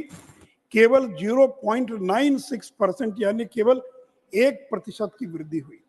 और आप कहते हैं कि पेट्रोलियम पदार्थों का दाम बढ़ गया। और ये आंकड़े आप चाहे तो इन आंकड़ों को वेरीफाई कर लें। और सती महोदय, भारत सरकार ने 2 बार पेट्रोल और डीजल पर एक्साइज ड्यूटी को कम करने का काम किया, और कुल मिलाकर 2 बार में 13 रुपया पेट्रोल पर और 16 रुपया डीजल पर एक्साइज ड्यूटी में कटौती की है। अब पिछले 2 वर्षों में पेट्रोल और डीजल के दामों में कोई वृद्धि नहीं हुई। कोई बता दे कि पेट्रोल और डीजल के दाम में भारत के अंदर कोई वृद्धि हुई है क्या? और सती महोदय, यहां भी राजनीति हो रही है। बीजेपी शासित राज्यों ने पेट्रोल और डीजल पर एक्साइज ड्यूटी या वैट को घटाने का काम किया, लेकिन जो विपक्ष के राज्य थे उन्होंने घटाने के बजाय बढ़ाने का काम किया। और उसका भी मैं आंकड़ा देना चाहूंगा सती महोदय। अभी राजस्थान का चुनाव हुआ है, गांधीनगर में पेट्रोल 96 रुपया 63 पैसा और जयपुर में पेट्रोल 108 रुपया 45 पैसा। यानी 12% ज्यादा है गांधीनगर से जयपुर में पेट्रोल का दाम। गुवाहाटी में 98 रुपया गुवाहाटी में, और डायरेक्ट साहब के कोलकाता में पेट्रोल 106 रुपया 42 पैसा। तो अगर केंद्र के कारण का बढ़ा होता तो आखिर कलकत्ते में 106 रुपया और गुवाहाटी में 98 रुपया क्यों है? लखनऊ में 96 रुपया और बेंगलोर में 101 रुपया, गोवा में 97 रुपया, रायपुर में 102 रुपया, भोपाल में 108 रुपया और अमरावती में 111 रुपया। महोदय, कांग्रेस शासित राज्यों ने पेट्रोल और डीजल के दामों में कोई कटौती नहीं की और बीजेपी शासित राज्यों ने उसके दाम में कटौती की। और जब बात आती है एलपीजी की, तो सदन को यह मालूम है कि आदरणीय प्रधानमंत्री जी ने एलपीजी के दामों में और जो उज्ज्वला योजना के तहत जो सिलेंडर मिलता था उसमें कुल मिलाकर 300 रुपए की राहत दी है और सामान्य कंज्यूमर को 200 रुपए की राहत दी है। इससे पेट्रोलियम कंपनियों को 28,000 करोड़ का नुकसान हुआ, 28,000 करोड़ का, और भारत सरकार ने 22,000 करोड़ रुपया उनको पिछले साल देकर उसकी क्षतिपूर्ति करने का काम किया है। सती महोदय, कि नरेंद्र मोदी की सरकार है। पेट्रोल में ब्लेंडिंग, ये जो इथेनॉल की ब्लेंडिंग हो रही है, ये जब 14 में नरेंद्र मोदी जी आए, इस समय 1.53% पेट्रोल में ब्लेंडिंग होती थी। आज कितनी ब्लेंडिंग हो रही है? 12%। और इससे देश को कितना फायदा हुआ? विदेशी मुद्रा 73,000 करोड़, डायरेक्ट साहब 70,000। The country has saved 73,000 crore as a foreign exchange saving. Carbon dioxide emission 402 lakh metric ton emission कम हुआ। Amount paid to the distilleries 1,26,000 crore, और फार्मर्स को कितना मिला? 76,000 करोड़ रुपया और किसानों को मिला है। सती महोदय, ये है नरेंद्र मोदी की सरकार। और सती महोदय, आप कहते हैं कि, आप बार बार कहते हैं कि उसी प्रकार फर्टिलाइजर, सती महोदय, फर्टिलाइजर भारत सरकार ने अगले 3 साल के लिए 3,70,000 करोड़ की सब्सिडी का अपने बजट में और प्रोविजन किया, 3,70,000 करोड़। और मैं सदन को बताना चाहूंगा कि जो फर्टिलाइजर का जो रॉ मटेरियल है और फर्टिलाइजर, ये बाहर से आता है। भारत के अंदर केवल 40% तैयार होता है, बाकी बाहर से आता है। और मैं सदन को बताना चाहूंगा कि यूरिया के दाम, अंतर्राष्ट्रीय बाजार में यूरिया का दाम है 2,450 और किसानों को कितने में मिलता है? 266 रुपए में किसानों को मिलता है। तो government of India is providing a subsidy of 2,183 पर bag to the farmers in this country. DAP में सब्सिडी कितनी मिल रही है? 2,501 रुपया। एनपीके में सब्सिडी कितनी? 1,918। और आपने सारे कारखाने बंद कर दिया। गोरखपुर का खाद का कारखाना नरेंद्र मोदी जी ने चालू किया, बरौनी का खाद का कारखाना हमारी सरकार ने चालू किया। और सती महोदय, अभी कह रहे थे कि करोड़पति बन गए। ये बात ठीक है कि हमारे करोड़पति बनना कोई गुनाह नहीं है, चोरी करके कोई करोड़पति न बने। और ठीक है डायरेक्ट साहब, in 1617 there were only 68,263 crorepati in this country. Now the figure has gone to 1,69,000. तो जो टैक्स पेयर है, जो 1 करोड़ से ज्यादा जिनकी अर्निंग है, जो टैक्स देते हैं, उनकी संख्या 68,000 से बढ़कर 1,69,000 हो गई। ये तो खुशी होना चाहिए कि आप दुखी है कि करोड़पति क्यों हो गए। तो सब लोग कंगाल बना दीजिए, सब लोग कंगाल हो जाएं। लेकिन दूसरी ओर मैं ये भी सदन को बताना चाहूंगा, ये नरेंद्र मोदी जिनके कारण 13,50,00,000 लोग गरीबी की जंजीर से मुक्त हो गए। पिछले उनके पहले कार्यकाल में, दीदी थोड़ा 1 मिनट, उनके पहले कार्यकाल में 13.5 करोड़ लोग गरीबी की जंजीर से मुक्त हो गए और मिडिल क्लास में शामिल हो गए। सती महोदय, 15-16 में इस देश में 24.85% गरीब थे और 19 और 21 में घटकर कितना हो गया 15%। तो आखिर गरीब कहाँ चले? गरीब देव इंटर ये मिडिल क्लास सती महोदय। और यूएनडीपी की report, United Nations development programme की रिपोर्ट है कि 2005-6 में 64.5 करोड़ गरीब थे इस देश के लिए, 64.5 करोड़, और 2021 में घटकर हो गए 23 करोड़। 15 साल में इस देश के अंदर 41 करोड़ लोग गरीबी से मुक्त हो गए और वो मिडिल क्लास में प्रवेश कर गए। तो सती महोदय, एक और हमने जहाँ गरीबों का ख्याल रखा, वहां पर यहाँ पर लोग उद्योगों के माध्यम से पैसा कमाए, इसका भी ध्यान रखा है। और सती महोदय, अभी बैंकों की बात हो रही थी, बैंकों की बात हो रही थी और कि बैंकों का एनपीए की क्या स्थिति है। बैंक का प्रॉफिट 22-23 में पहली बार बैंकों का profit, they have earned a profit of 1 lakh crore. Not a single bank is in red, they are earning profit. ये आपके कार्यकाल में क्यों नहीं हुआ? 22-23 में क्यों 1 लाख करोड़ का 22-23 में बैंकों को प्रॉफिट हुआ है? और भारत सरकार ने जो कैपिटलाइज करते थे, बैंकों को पैसा देना बंद कर दिया। 3 साल से 1 पैसा नहीं दिया बैंकों को, और बैंक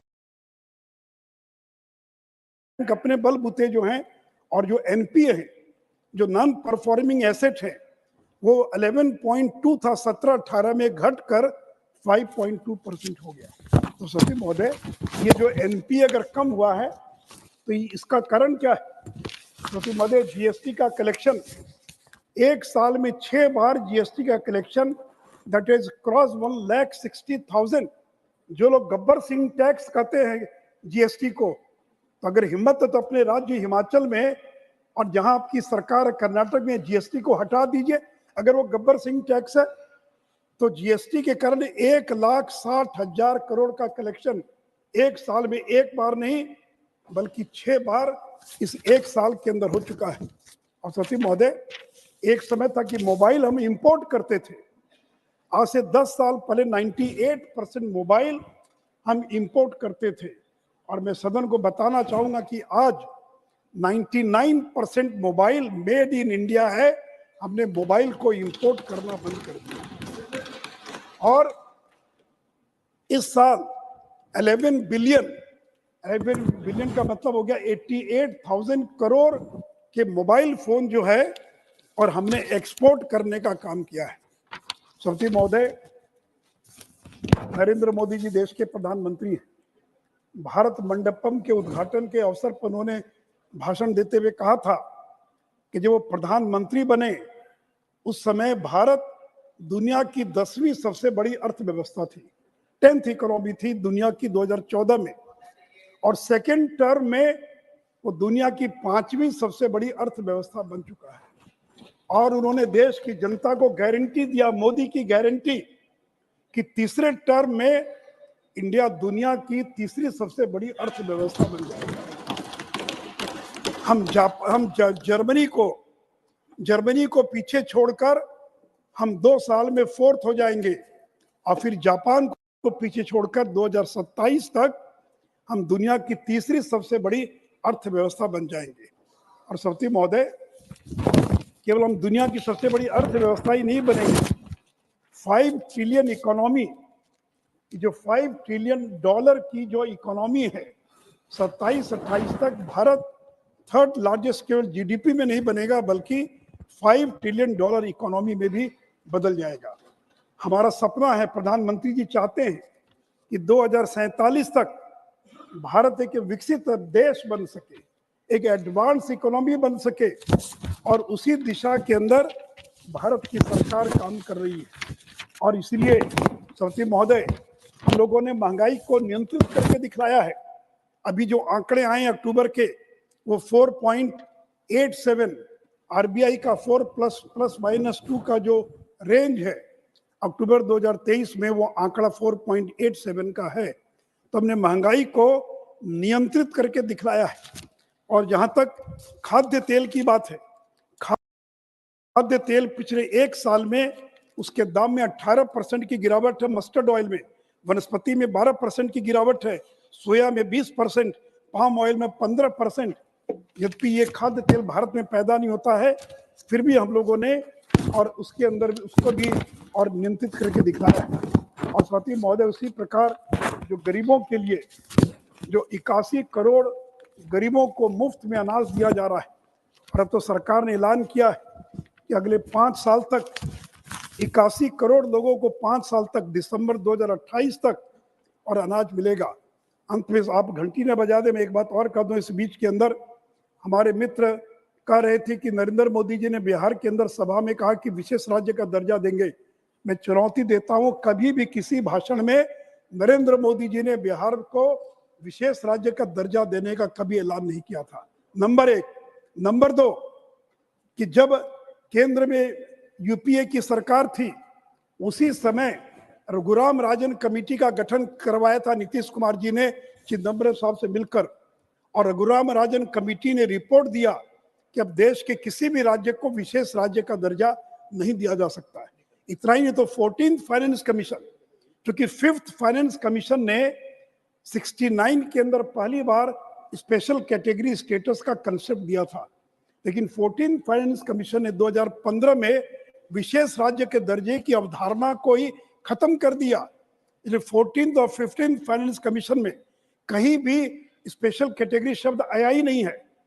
तो महोदय, जब 14th फाइनेंस कमीशन ने, रघुराम राजन कमेटी ने, इंटर मिनिस्ट्रियल ग्रुप ने खत्म कर दिया, और जब लालू जी देश में रेल मंत्री थे, बड़े ताकतवर मंत्री थे, रात को 12 बजे राष्ट्रपति को उठाकर बिहार की विधानसभा को भंग करवा दिया, उस समय उन्होंने बिहार को विशेष राज्य का दर्जा क्यों नहीं दिलवाया? जब नीतीश जी रेल मंत्री थे, उस समय बिहार को विशेष राज्य का दर्जा क्यों नहीं दिलवाया? और नरेंद्र मोदी ने तो विशेष राज्य के दर्जे से बिहार को जितना मिलता उससे ज्यादा दे दिया। जो पैकेज दिया, पीएम पैकेज, 1,40,000 करोड़ का पैकेज दिया बिहार को। पीएम पैकेज केवल भारत में अकेला राज्य बिहार है जिसको केंद्र की सरकार विशेष राज्य का दर्जा, विशेष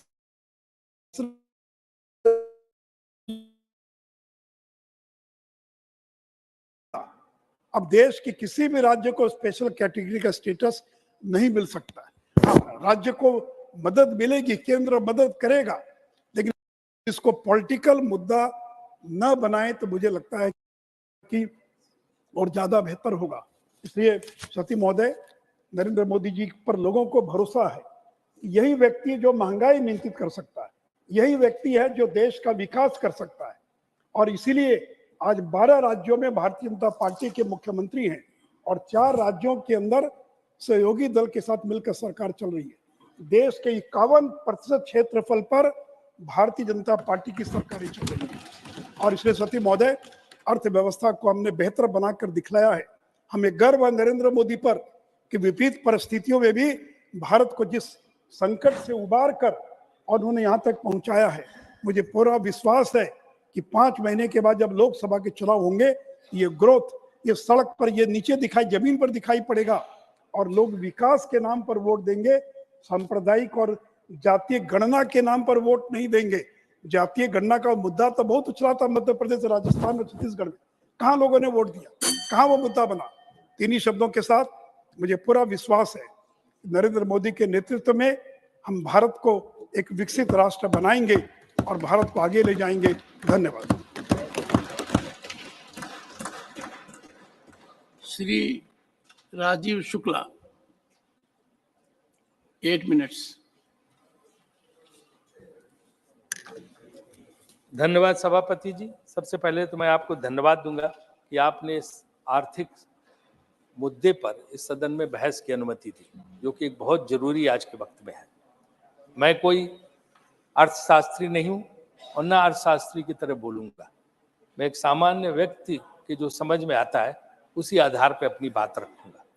मेरा अपना मानना है कि विदेश नीति और आर्थिक नीति, इन दोनों पर कोई भी सरकार आए, किसी भी पार्टी को समानता रहती है और रहनी चाहिए। यही अभी तक की परंपरा रही है।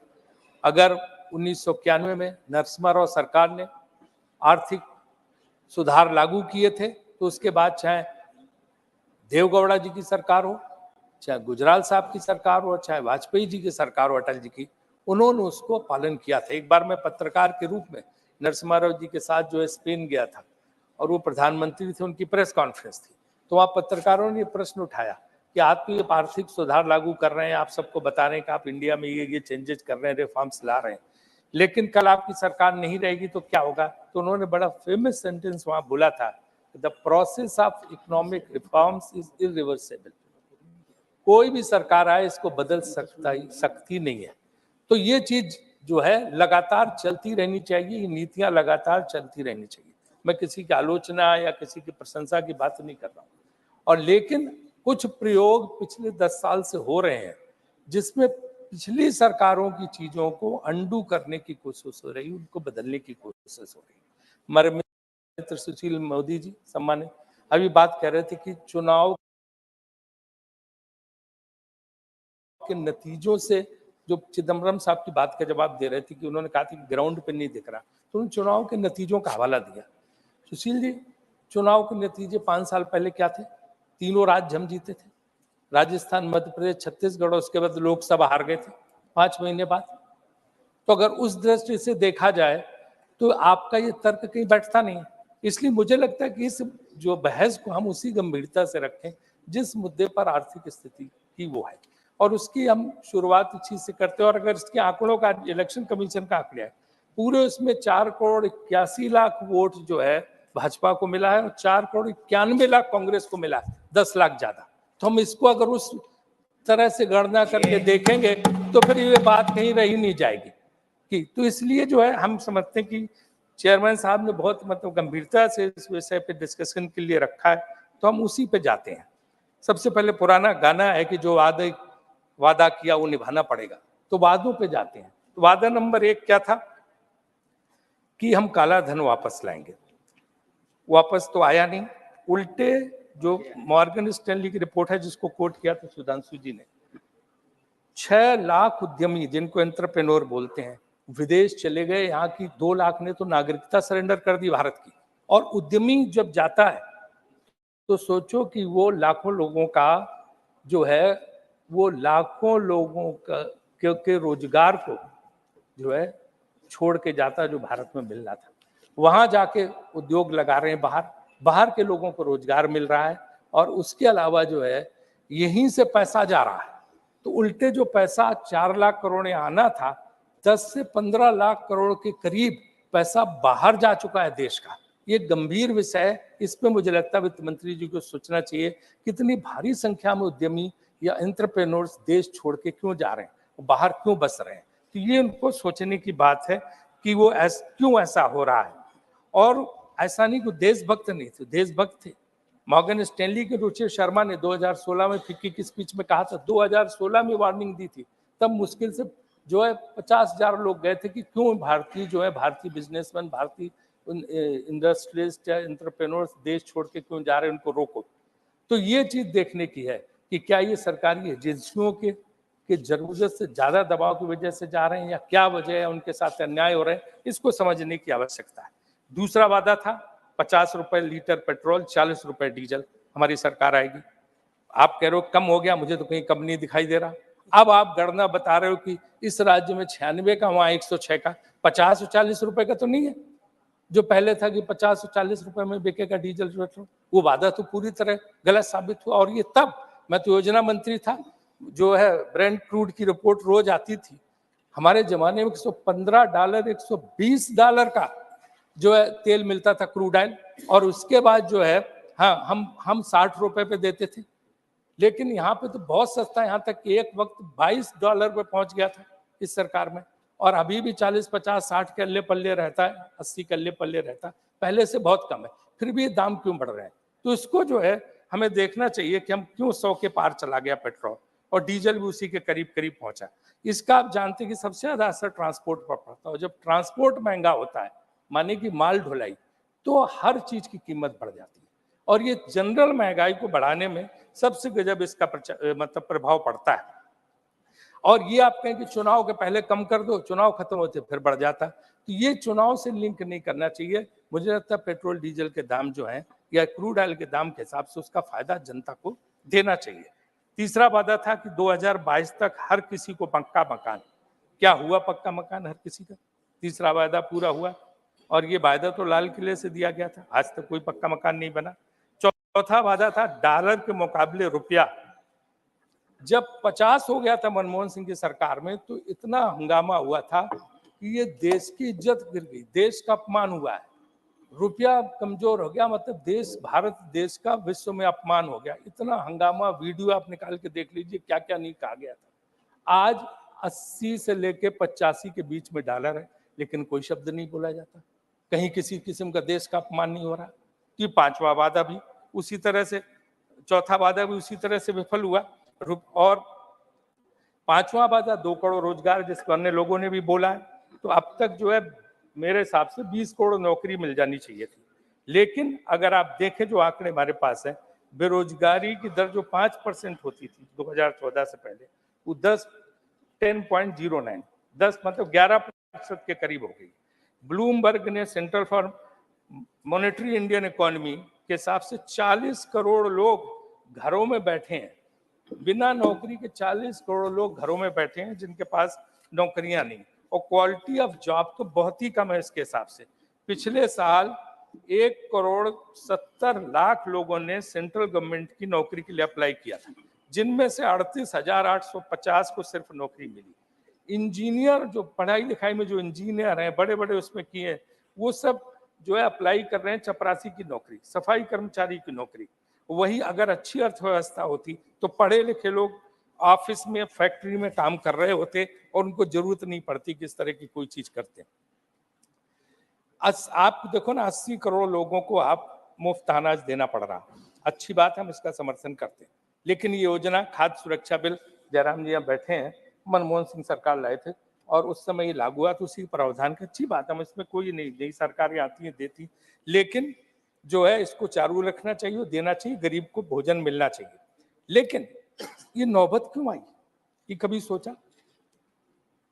आज हालत ये है कि अगर वो बेचारा परेशान है, वो नौकरी करना चाहता है लेकिन नौकरी नहीं है, वो नहीं मुफ्त अनाज लेना चाहता,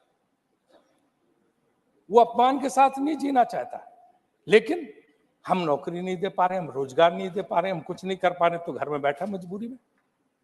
आपने देखा कोरोना के वक्त लाखों लोग पैदल 800-800 किलोमीटर चल के गए, क्योंकि 4 घंटे का नोटिस दिया गया। अगर 2, 4, 5, 10 दिन का नोटिस होता, लोग ट्रेन से पहुंच जाते कैसे? और वो लौट के आए नहीं, कभी कोशिश नहीं कि उनको वापस ले आ जाए, वो गांव में बैठे। तो ये जो है हम देते हैं, अच्छी बात है, लेकिन हमें कम से कम उनको काम देना चाहिए। अगर 10,000 सरकारी नौकरी का अगर वो निकलता है वैकेंसी, तो 4-4 लाख लोग हो जाते हैं, लाठी चार्ज करनी पड़ती है। पुलिस में भर्ती का देख लीजिए, टीचर्स की भर्ती का देख लीजिए, कैसे लोग जो है लाठी चार्ज का सामना करना पड़ता है। तो ये चीज नहीं होनी चाहिए, और इस तरह के हमें रोजगार के अवसर पैदा करने चाहिए कि नौबत ना आए। छठा, महंगाई का सबने बोला, डायरेक्ट ने भी बोला, सारे लोगों ने यहाँ पे बोला। कौन चीज सस्ती बता दीजिए? न गेहूं सस्ता, न चावल सस्ता, न तेल सस्ता, न नमक सस्ता, न चीनी सब्जी, न सब्जी दाल सस्ती, न सीमेंट सरिया, ईंट मकान, दही जलेबी तक सस्ती नहीं। तो क्या स्थिति है? जब कुछ सस्ता नहीं है, रेल का किराया तक बढ़ रहा, तो जो महंगाई दर है इसको काबू करने की आवश्यकता है, क्योंकि महंगाई जो है बहुत जबरदस्त बढ़ती चली जा रही है। जो वादा था उसके मुकाबले महंगाई दर नहीं है।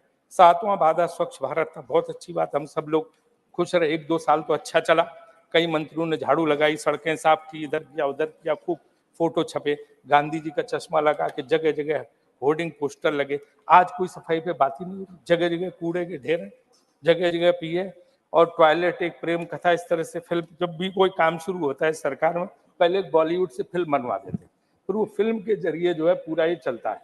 और आज टॉयलेट्स की हालत देखो गाँव गाँव में, भाजपा के हमारे सांसद बताते हैं कि किस इस तरह की स्थिति है। सर, टॉयलेट्स की स्थिति जो है वो स्टोर बन गए हैं, गोदाम से बन गए, लोग उनमें कपड़ा सामान दूसरी चीजें रख रहे हैं, क्योंकि उनमें पानी का समुचित इंतजाम नहीं, उनको सफाई का इंतजाम नहीं, तो वो टॉयलेट से बने बनाए पैसा बर्बाद, उनका कुछ हुआ नहीं। तो मेरा अनुरोध है सरकार से कि टॉयलेट्स की जो बुरी हाल है उसको भी देख के काम करें, है ना। 8वां, सर थोड़ा सा time they the, 5 minute. You already, आठवां अभी तो ये तो सर सिर्फ ये अब तो मैं सुझाव दूंगा, अब कुछ सुझाव भी है ना सरकार में, तो पॉजिटिव डिस्कशन पे हूँ। आठवां वादा सबका साथ सबका विकास सर, सबका साथ सबका विकास आठवां वादा सर। सर 10 वादे पर उसका सुझाव 10 बहुत जल्दी खत्म हो जाएगा। तो आठवां वादा सबका साथ सबका विकास। जब मैं योजना मंत्री था तो मोदी जी हमारे माननीय मुख्यमंत्री जी थे और वहां पे आते तो उन्होंने बहुत अच्छा एक प्रेजेंटेशन किया था योजना में, जिसमें कैसे राज्यों को बिना भेदभाव के केंद्र सरकार को मदद देनी चाहिए। Last 30 किसी भी seconds. विपक्षी दल नहीं सकते Round up in 30 seconds. Sir please, किसी सरकार को जो है विपक्षी दलों के साथ भेदभाव नहीं होता। बहुत अच्छा प्रेजेंटेशन था। उसी के बाद फ्लैगशिप स्कीम में सर 20% का मतलब जो 20% का फ्लेक्सिबिलिटी दी गई थी राज्य सरकारों, उन्हीं के सुझाव के आधार पर। लेकिन आज हम देख रहे हैं जो विपक्ष की सरकार है उनको न जीएसटी का पूरा एलोकेशन मिलता है, न अन्य सहायता नहीं मिलती, और उनके साथ तो सबका साथ सबका विकास कैसे होगा? अगर जो इस तरह से भेदभाव होगा तो बड़ा मुश्किल होगा। आज और यही नहीं, आपको अगर पता हो कि नवा वादा जीडीपी ग्रोथ हमारे जमाने में 7.03 रही और 9 तक टच की थी, अब 5.25 है। हालांकि 6 का क्लेम कर रहे हैं, लेकिन 5.25 का आंकड़ा हमारे पास है। 10वां वादा है जीएसटी, सरल टैक्स के लिए पूरा, जैसे भारत आजाद हुआ। बस यही आखिरी वादा है। हाँ, इसका तो और लिस्ट लंबी है, हम नहीं बोलेंगे, लेकिन इसका जीएसटी सर, जीएसटी आपको पता है कि जैसे भारत आजाद हुआ तो उसी तरह आधी रात में कर प्रणाली, ऐसी सरल कर प्रणाली है कि पूछो मत। आप व्यापारी से जाके पूछ ली, दुकानदार से पूछ ली, परेशान है जिस तरह का जीएसटी है, जिस तरह से तंग हो रहे हैं इस जीएसटी से। और भाजपा के हमारे लोग ज्यादा अच्छी तरह जानते हैं, व्यापारी वर्ग काफी इनके साथ रहा, उस सब इनसे रोते हैं आके कि क्या हमारी गति है। ये जीएसटी का सरलीकरण भी होना चाहिए, क्योंकि सर बड़ा जरूरी है। इन्होंने रामायण की चौपाई पढ़ी सुधांशु जी ने, तो उसी सुंदरकांड की हम चौपाई पढ़ते हैं सर। सचु वैद्य गुर तीन जब, प्रिय बोले भयास। आपका सेक्रेटरी, आपका डॉक्टर और आपका गुरु अगर डर के मारे आपके सामने आपकी तारीफ कर रहा, तो राज धर्म और दे, तो राज धर्म और दे तीन का होत बेगही नाश। इनकी चौपाई के जवाब में तुलसीदास जी की चौपाई है। अब सर सुझाव में राजीव जी, ये बात लागू कहाँ कर रहे हो? है, ये बात किसके बारे में कह रहे हो? समझने की है, ये बात समझने की है। और श्री कार्तिकेय शर्मा सर, मेरा रह गया सुझाव तो रह गए, एक मिनट सर। श्री कार्तिकेय शर्मा सुनिए सर, मेरा सुझाव सर, आई लोगों को चेयर लिख कर दे देना, ठीक। राजीव जी, you have taken 50% more time than time allocated. Thank you, Chairman, sir. And Thank every you, Chairman, time sir. you cross the time limit, I looked at Wish to Jairam. express my gratitude to you, allowing me to All speak right. on this very important discussion. 1 second. Last 30 seconds. 30 seconds. एक तो share market से सब सारी खुशी नहीं होती है। Share market में जो भी हो, लेकिन पैसे का विकेंद्रीकरण होना चाहिए। कुछ लोगों के पास सिमट के नहीं रखना चाहिए, क्योंकि कहते हैं कि 10% लोगों के पास 77% वेल्थ है, वो नहीं होना चाहिए। पहला सुझाव। दूसरा, निर्यात और आयात के मुकाबले निर्यात ज्यादा, आयात कम है, तो मेरे ख्याल से इसकी वजह से बैलेंस ऑफ पेमेंट, जो करंट अकाउंट डेफिसिट है, ट्रेड डेफिसिट, इस पे सब पे बहुत फर्क पड़ता है। तो सरकार से वित्त मंत्री से अनुरोध है कि इसका ख्याल रखें कि किसी तरह से हमें निर्यात बढ़ाया जाए और आयात हमारा कम किया जाए। तीसरा, इंफ्रास्ट्रक्चर में गडकरी जी ने बहुत अच्छा प्रयास किया, काफी अच्छा काम कर रहे हैं, लेकिन जो वर्ल्ड बैंक के हिसाब से अभी $1.5 ट्रिलियन का इंफ्रास्ट्रक्चर और बढ़ाना है। तो मेरा सरकार से सुझाव की कोशिश करनी चाहिए। Shri Kartikeya Sharma, last come on. एक तो रह गया सर, नहीं, ईज ऑफ बिजनेस रखिए, कुछ रिजर्व में रखिए। ईज ऑफ बिजनेस में क्या है कि परेशान है लोग ईडी और देखिए, जीएसटी वालों से, और इसके अलावा आप इधर से बोल रहे हो, कुछ रिजर्व में ब्यूरोक्रेसी रखिए। से, रेड टेपिज्म से। तो इस पे सर हमें कोशिश करनी चाहिए, ईज ऑफ Okay, बिजनेस हमें बढ़ाना चाहिए। और कार्तिकेय जी, 3 minutes. Sir, Go ahead. Sir, from inheriting an Indian economy which was slipping southwards to being painted as the global bright spot, with the Indian economy registering the fastest growth rate among large economies for two successive fiscals, and in the course for the third time in financial year 24, is a stellar achievement of the Modi government that invites deep analysis. The journey of Indian economy was steered clear through the phases of global slowdown in 2019, COVID lockdowns, commodity price steep escalation due to the war in Ukraine and global tensions, and tightening of global financial conditions. India's economy has been the fastest growing among the world's 20 largest economies for the 7 of the past 9 years. And those were only the 7 years in the past 76 years that India has achieved this distinction. India's USD 3.3 trillion GDP overtook that of the UK in the fiscal year ending March 31, 2022, making it the 5th largest economy in the world. The Indian economy, according to the IMF estimates, will emerge as the world's 3rd largest economy by 2027, hopping over Japan and Germany as its GDP crosses US $5 trillion. By 2047, India aspires to be a developed economy. Under the visionary leadership of the Honorable Prime Minister Modi. Sir, I would like to quote a couplet from the famous poet Wasim Barelvi. दरिया का सारा नशा उतरता चला गया, दरिया का सारा नशा उतरता चला गया, वो डुबाते रहे मुझे और मैं उभरता चला गया. दुनिया समझ में आई मगर आई देर से, कच्चा बहुत था रंग उतरता चला गया. Sir, we have achieved success in improving our GDP from 2.3 trillion in 2014 to 3.75 trillion now. On the ground, in 13-14, our per capita income was 68,000 rupees, which has now increased to 1,80,000 rupees in 22-23. In 2014, the capital expenditure was 3.9 lakh crores, and the union government under the leadership of Prime Minister has increased it to rupees 10 lakh crores by 2023. A senior member of parliament before me spoke about the issue of states. The union government has increased the allocation to the states under the various schemes from rupees 30 lakh crores during 2004 to 14 to about 100 lakh crores in the 9 years from 14 to 23. Between 2004 and 14, tax collections was 19 lakh crores, which has now increased to 70 lakh crores in the 9 years from 14 to 23. GST collection has reached rupees 1.87 lakh crores in April 2023, and monthly average GST collection is 1.69 lakh crores. Our foreign exchange reserves were 309 billion. Today they stand at 593 billion. So, sectors like hydrogen, semiconductor, electric vehicles, solar, energy, defense, Sharma ji, drone please space, mining. And Please conclude, Sharma ji, please. Thank you, sir. Next speaker is GVL Narasimha Rao. GVL Narasimha Rao. Speak loud.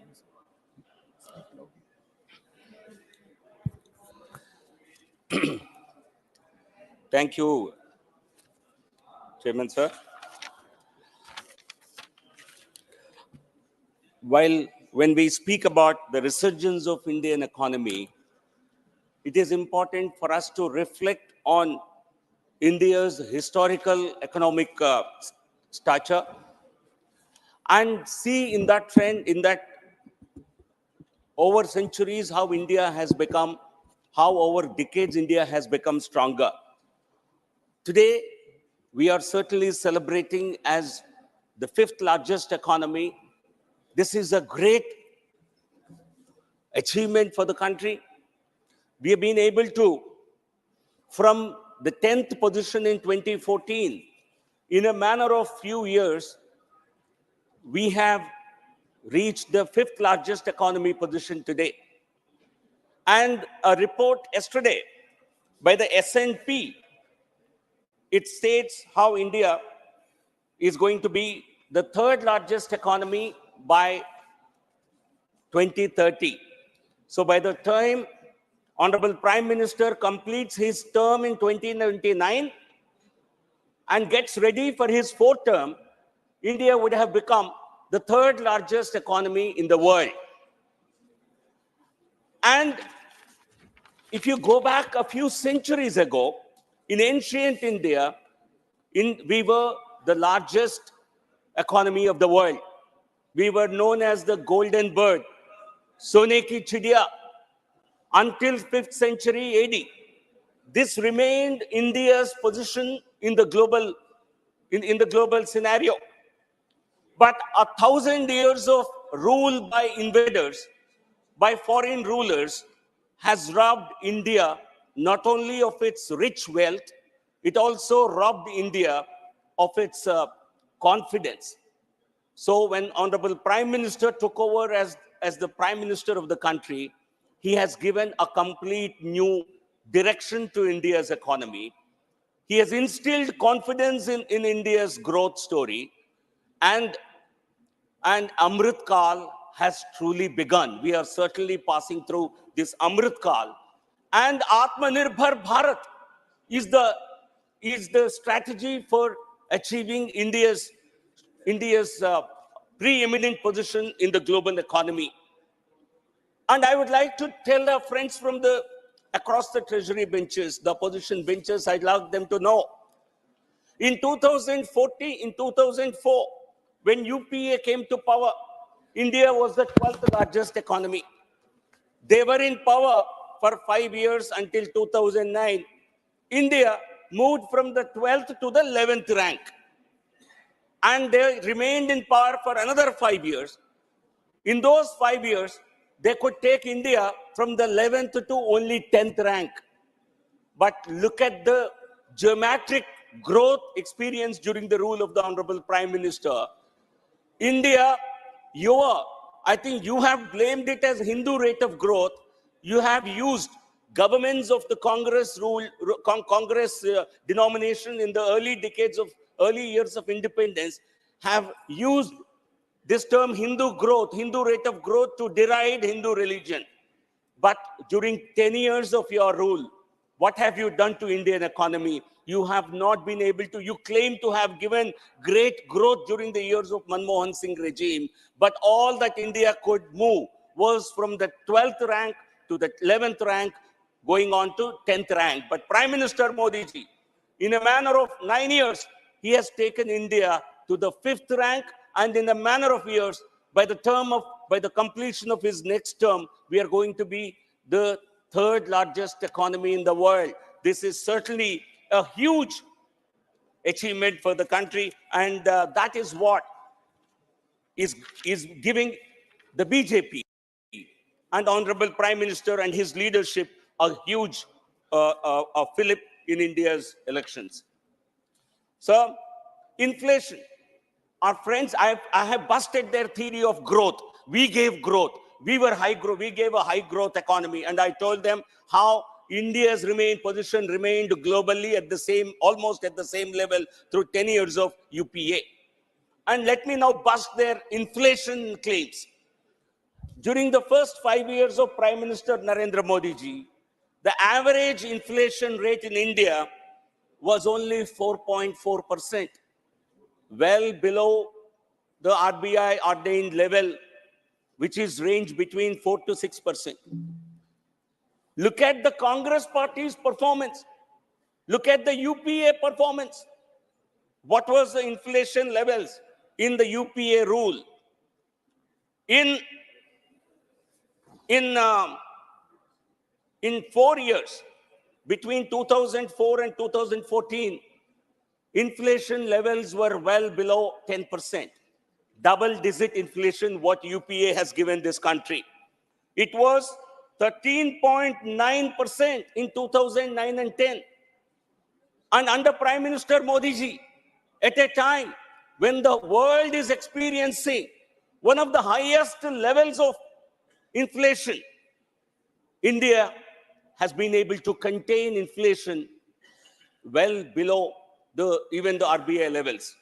Let me give you some numbers. The US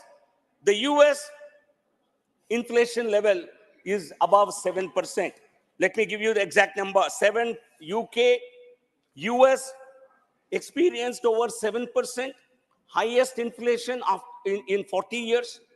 UK is experiencing one of the highest inflations in the last 30 years.